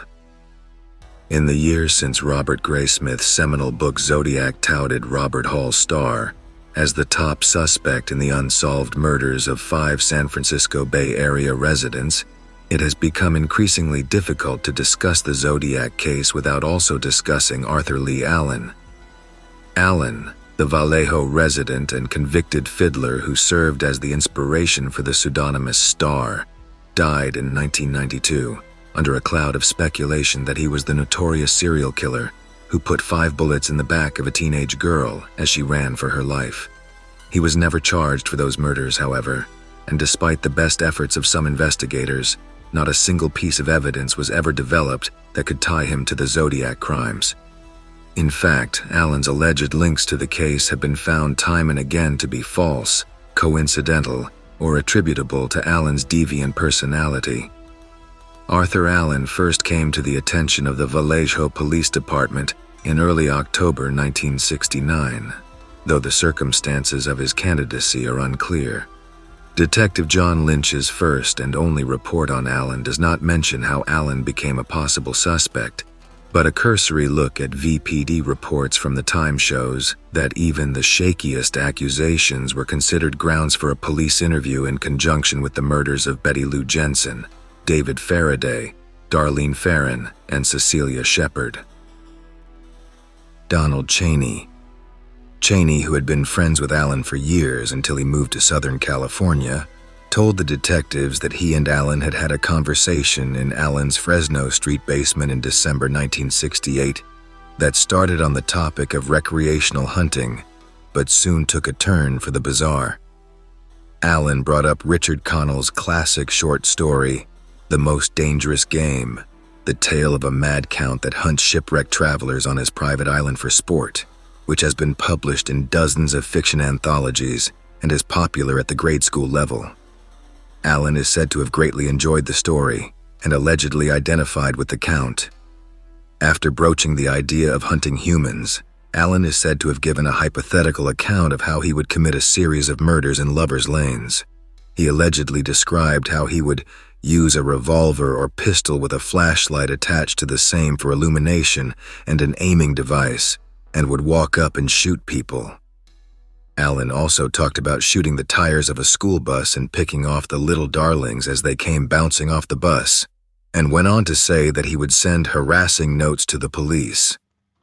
If this was not enough, Allen also allegedly stated that he would call himself Zodiac. According to the MBPD report, Cheney replied, "Zodiac, why that? Why not something else?" Arthur Allen at this time became very emotional and stated, "I like the name Zodiac, and that's the name I'm going to use." On its face, Cheney's account appears damning.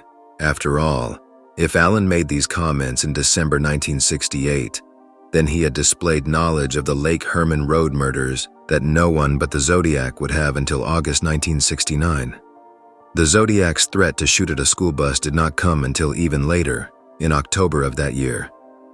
We can forgive minor quibbles, such as the misquote of little kitties as little darlings, the police, rather than the newspapers, being named as the recipients of the forthcoming letters, and the missing definite article that the killer unfailingly used as part of his moniker. There is, however, the question of Cheney's timing. Why did he wait 2 years to come forth with this information? Cheney moved to Southern California in January 1969, and it is possible that he did not hear about the second Vallejo attack and the letters that followed it. However, the Zodiac case exploded into national attention following Paul Stine's murder in downtown San Francisco, and it is unlikely that anyone in the state of California could have avoided hearing about the unknown killer who stalked lovers' lanes, wrote taunting letters to the newspapers, and called himself the Zodiac, and apparently Cheney was no exception. By their own admission, Mr. Panzarella and Mr. Cheney had read and seen articles in the newspaper, the Los Angeles Times, concerning the Zodiac killings. Ignorance, then, is no explanation for his silence. We must infer from his account that none of the Zodiac reports registered with Cheney, and that he never again thought of Allen as a possible killer until 1971, when he heard about an obscure and totally unrelated series of unsolved murders in Grass Valley, California, a small town about 150 miles north of San Francisco and Vallejo. According to Cheney and Panzarella, it was the recent killings in the Grass Valley area by an unknown suspect that brought the suspicions to a focus. We must wonder how the Grass Valley murders would jog Cheney's memory as regards Allen and the suspicious conversation, when the almost daily reports out of San Francisco detailing a killer identical to the one Allen described did not. We must also wonder why, if Allen was indeed the Zodiac, he would reveal the identifying details of his murderous exploits within days of their commission. Certainly he could not expect Cheney's memory to be as bad as it appears to be. The slaying of Jensen and Faraday on December 20th, 1968, dominated the Vallejo media for weeks. The Zodiac did take certain risks, but situational control was one of his hallmarks. Such a concern would almost certainly rule out anything as foolish as overtly detailing his crimes, especially to someone who might have suspicions about him already. Allen had touched Cheney's young daughter inappropriately on a camping trip years before, and Cheney had complained to Allen's brother about it. In one report, a VPD detective wrote, "This might be a motive why Cheney would make such an accusation against Arthur Allen." The case against Arthur Allen. Arthur Allen, by most accounts, was something of an eccentric. Described as anti-establishment, he was rejected as a VPD applicant at age 19 and received a discharge other than honorable from the U.S. Navy at 25. He owned several handguns and allegedly kept one in his car at all times. He was also a fiddler and had lost jobs, alienated friends, and would be committed to a Atascadero State Hospital because of this disorder. Cheney was not the only person to whom he had spoken about the Zodiac murders. Allen made no secret of his 1969 interview with Detective John Lynch and bragged openly that he was a Zodiac suspect. He also appeared to have an interest in abnormal psychology, studying mental hygiene and working at Atascadero before his incarceration there. It is not too great a stretch of the imagination to think that Allen, with his interest in guns, law enforcement, and the criminal mind, might simply have been interested in the shocking local murder and brought the topic up one night with Cheney. He may even have recognized the apparent lack of motive in the case and commented on the most dangerous game to explain it as sport. The chief of Manhattan Beach Police contacted the San Francisco Police Department soon after the interview, and SFPD Inspector William Armstrong spoke to Cheney on July 26th. During the 11 intervening days, Cheney began what has become an interesting trait of recovering memories that are increasingly elaborate in their indictment of Arthur Allen. He began by backdating the conversation by 1 year, telling Armstrong that it took place in December 1967 rather than 1968. He then remembered that Allen had asked about how one could disguise one's own handwriting and claims to have offered Allen advice on that subject. In subsequent interviews, Cheney has also remembered that Allen had not initiated the conversation by bringing up Connell's short story, but by declaring that he was looking to change careers and would like to become a police officer. In the event that this plan fell through, Cheney said, Allen allegedly stated that he could become a criminal instead and would elude detection by committing murders that had no motive. This story was changed yet again when Cheney stated that Allen couched his statements in plans to write a crime novel. Then he added Allen's alleged idea to disable a woman's car by removing the lug nuts from one of her wheels. This story is an obvious allusion to the abduction of Kathleen Johns in March 1970, which has not been confirmed as a genuine Zodiac incident. Johns has positively ruled Allen out as the man who disabled her car and took her on a frightening ride through rural San Joaquin County. Finally, Cheney has said that his inspiration to notify the police came not from the Grass Valley murders as previously stated, but from reading a newspaper article about the Zodiac's threat to kill little darlings. Not even the Zodiac's actual phrase, which he linked with Allen's similar words. It has become clear over time that Cheney's account cannot be relied upon for accuracy. It has become clear over time that Cheney's account cannot be relied upon for accuracy. A number of likely explanations come to mind, not the least of which is that his memory of events had simply become mixed up over the years, incorporating one or more genuine conversations with news accounts he had read or heard. The one explanation that does not seem credible is the one offered by Cheney himself. Allen's interview. Armstrong put these issues aside and notified the Vallejo Police Department. After some background investigation, it was agreed that detectives from both jurisdictions would contact Allen together and interview him as a suspect. The interview took place at Allen's place of employment in early August and was an almost humorous example of a suspect running circles around the detectives interrogating him. Allen displayed a great knowledge of the pop culture references used by the Zodiac, as well as the media reports about the killer, but nothing about the crimes themselves. He denied the incriminating conversation that Cheney described, but did acknowledge reading The Most Dangerous Game and stated that it had made an impression on him.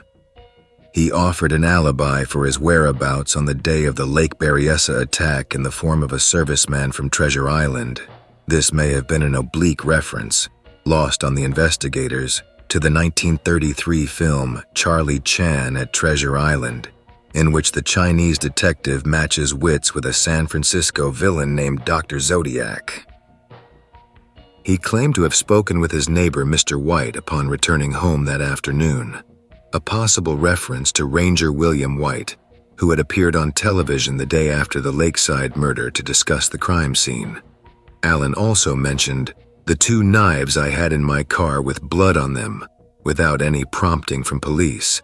The blood, he said, came from a chicken I killed.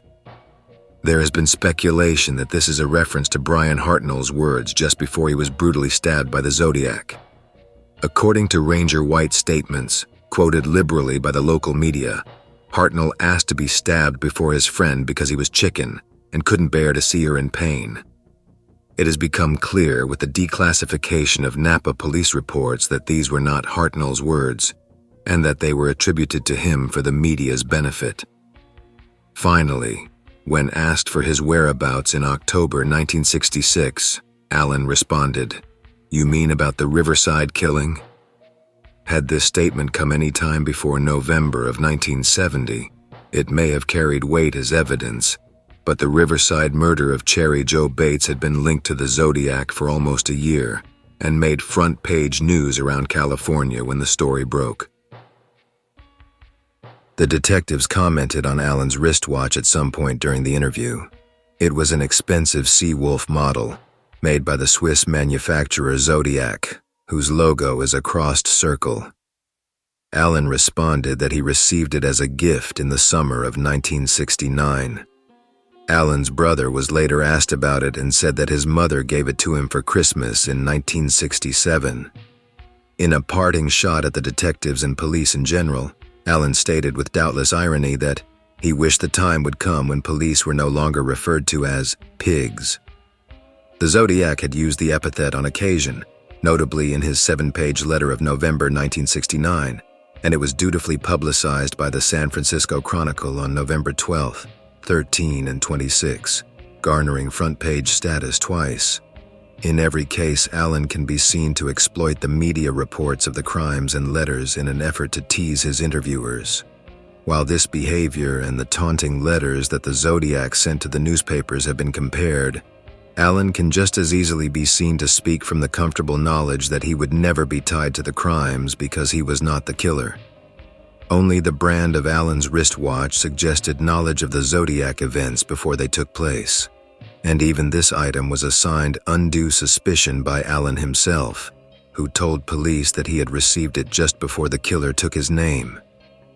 None of his remarks, or remarks attributed to him by any reliable source, betray knowledge of the crimes beyond the common understanding held by anyone who had followed the news accounts of the case. In 1971, the number of people with such understanding numbered in the hundreds of thousands. No evidence. In the absence of any other promising leads, however, San Francisco and Vallejo police saw Allen as the most viable of their Zodiac suspects. On September 14, 1972, a search warrant for his Santa Rosa property was issued, and detectives were soon combing through his trailer and cars looking for firearms, ammunition, clothing, and any other evidence that could link him to the crimes or letters. Nothing of the sort was found. Major case prints, inked impressions of the entire hand, fingertip to palm, were taken, as were samples of his left and right-handed writing. All were tested by state experts against the Zodiac evidence. In no case was there a match. California handwriting analysts even went so far as to state that Allen's writing definitely was not that of the Zodiac Killer.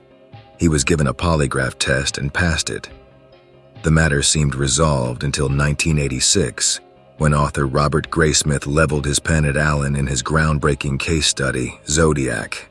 Once a bestseller and now in its 29th printing, Zodiac has been cited as a source by almost every subsequent work on the case. Graysmith was tipped to Allen's suspect status by local authorities and carried on an unofficial investigation of him in the early 1980s without significant findings. Nonetheless, Allen remained the favorite of San Francisco detectives, and Graysmith followed suit, exaggerating the marginal links between Allen and the Zodiac case and mixing rumor with fact to convince the reading public that there was no doubt as to the killer's identity.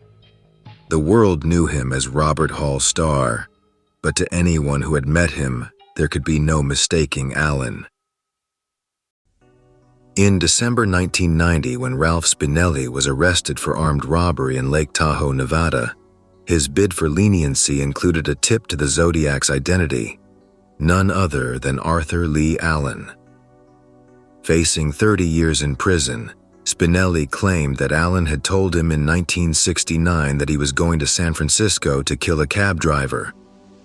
Perhaps not coincidentally, Allen's only arrest before his fiddler charge was for a fight with Spinelli.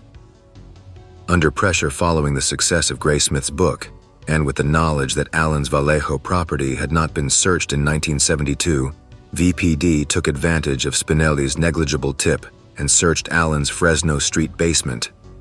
Seized were bomb-making materials, newspaper clippings, several firearms, a knife, a typewriter, and Allen's Zodiac watch. Of these, the knife and one handgun could have been Zodiac evidence.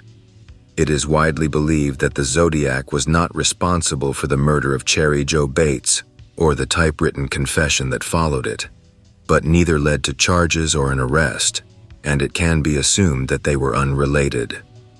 Allen's prints were submitted to the FBI laboratory, and again the comparison came back negative. According to one newspaper report, Allen was dismissed as a suspect. Still a favorite. The wealth of factors pointing to Allen's innocence has led many armchair investigators to approach the record looking for loopholes in the truth.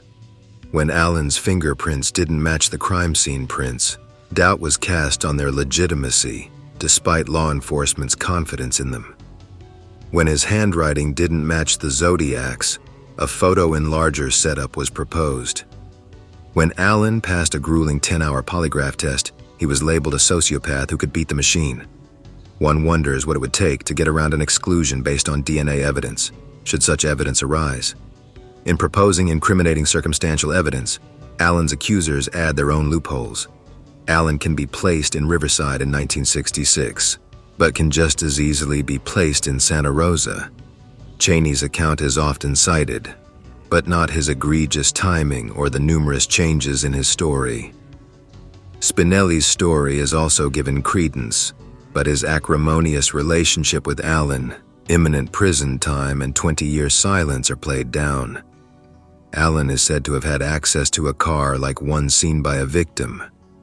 But the truth is that Allen had lost access to that car when he was fired from a job 3 months before the attack. Allen had mysterious coded letters in a strongbox, but they were sent to him by a patient at Atascadero. The Zodiac letters are said to have stopped while Allen was at Atascadero. but the letters stopped 8 months before Alan was incarcerated, and the one received upon his release was a phony. A convicted fiddler, Alan was, like the Zodiac, interested in little kiddies, but fiddlers that kill outside of their target group are incredibly rare. In the aggregate, the coincidences are compelling, but when each is scrutinized, the case against Alan becomes a ball of string. Pull on it, and it falls apart. In the final analysis, only one article exists that could serve to tie Alan to the Zodiac case, and this is the Seawolf wristwatch given to him by his mother. She died January 10, 1989. Hardly a conclusive link to the murders, or evidence of anything except a mother's generosity. It was seized by Vallejo police during their 1991 raid on Alan's apartment. Despite his repeated requests, it was never returned. Legally blind, stricken with diabetes and kidney failure, the target of a campaign of innuendo that dogged him to the last, Arthur Lee Allen died without it 18 months later. What's going on with the Zodiac? When the Zodiac investigation was in full swing, there had been some 2,500 suspects to process. Over the years, the police narrowed their search to a handful of men, and the prime suspects had many attributes in common: appearance, displeasure with the police, certain aspects of their lives, specific skills, and a totality of circumstances that logically fit. The new movie singles out the most popular suspect, Arthur Lee Allen, a fiddler who died at age 58 in 1992 from failing health. He'd been fingerprinted, subjected to a grueling polygraph, searched, interrogated, and induced to give handwriting samples. Even a year before his death, police were still investigating him, although he protested his innocence. It wasn't far-fetched that he might be the guy, given all the facts and apparent coincidence, so upon his death, investigators retrieved brain tissues for DNA testing. The technology at the time failed to prove anything. After Allen's death, the Vallejo police named him their prime suspect in the murders in that area, according to the San Francisco Chronicle.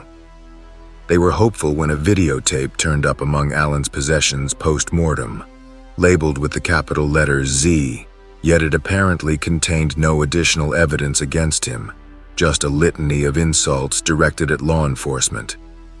Yet, that brings up a key question.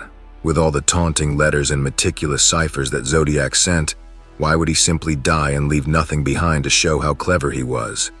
That seemed to be high on his list of egocentric priorities. One theory, based on a doctor's report, was that Allen had multiple personality disorder during the 1960s, but then recovered. Then in 2000, as covered on A&E's cold case files, San Francisco PD homicide inspectors Kelly Carroll and Michael Maloney took over the now cold case, collecting the scattered pieces of evidence together from other jurisdictions. With more precise DNA technology available than before, they had Cindy Holt in the SFPD lab analyze the envelope seals and stamps from authenticated Zodiac letters for traces of saliva to compare against Allen's frozen brain tissue. With PCR methods, Holt replicated a partial DNA print large enough to eliminate suspects, though not to make a conclusive match. Still, it was better evidence than they'd had before. In October 2002, the findings were announced. Allen had been eliminated as a donor of the DNA on the envelopes. At this time, they announced that they had 3 more letters to test, which could assist with creating a complete DNA profile, but those 2 failed to yield convincing evidence. But that result did not end Allen's association with this case. Mystery has its own allure. Allen was known to dislike licking stamps, so the police compared the saliva DNA to a close associate who had once told investigators many of the details that had put them on Allen's trail in the first place. That man was eliminated as well. Allen's palm print did not match prints lifted from Zodiac-related items either, or his handwriting. In fact, there has never been a way to conclusively pin the crimes on him. But there have been other good suspects too who have fallen by the wayside. There was stocky, bespectacled former Navy man Richard Marshall, a movie buff and fan of Gilbert and Sullivan musicals. He had a bad temper and was hostile toward women. He also had training in codes and could sew. More interesting was the suspect identified by Gareth Penn, a Zodiac buff who spent an inordinate amount of time with the binary calculations and codes in the Zodiac letters, both authentic and perhaps not so. He pinpointed an academic on the East Coast who often traveled to the relevant areas. In addition, we've heard about links to a former member of the Manson family, to Theodore Kaczynski, to a man identified by his own brother as the enigmatic killer, and even to the Beltway snipers. Nearly 4 decades after the initial crimes, it's become a regular obsession for some people to try to figure out the Zodiac's identity. A few have even shouldered the challenge of revisiting the mathematical calculations, noting the errors made in earlier attempts, but so far, these efforts have proven nothing conclusive. Many still favor Allen as the suspect and explain away the lack of matches to physical or biological evidence, saying he had an accomplice who sent the letters. It's hard to give up a theory on which one has spent so much time and energy. In any event, in 2004, the SFPD officially made the case inactive for the murder of cab driver Paul Stein, citing workload and lack of leads. The other murder cases remain open. Like that of Jack the Ripper, this case remains in limbo until police can develop a full DNA profile that matches someone. And also, like Red Jack's spree, it will probably inspire mystery buffs in the future to name suspects not yet imagined. Yet, as any of the nearly 200 falsely convicted people who have been exonerated with DNA evidence can tell you, even a seemingly comprehensive totality of logic and circumstances can be misleading. Not really into serial killers, they're just people as weak and boring as you and I.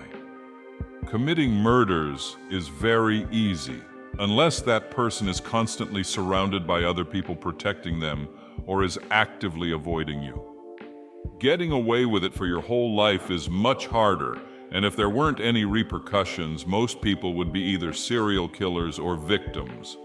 List of things that are actually hard to do and require smarts, strength, planning, people skills, healing people, building things, making a positive change on society.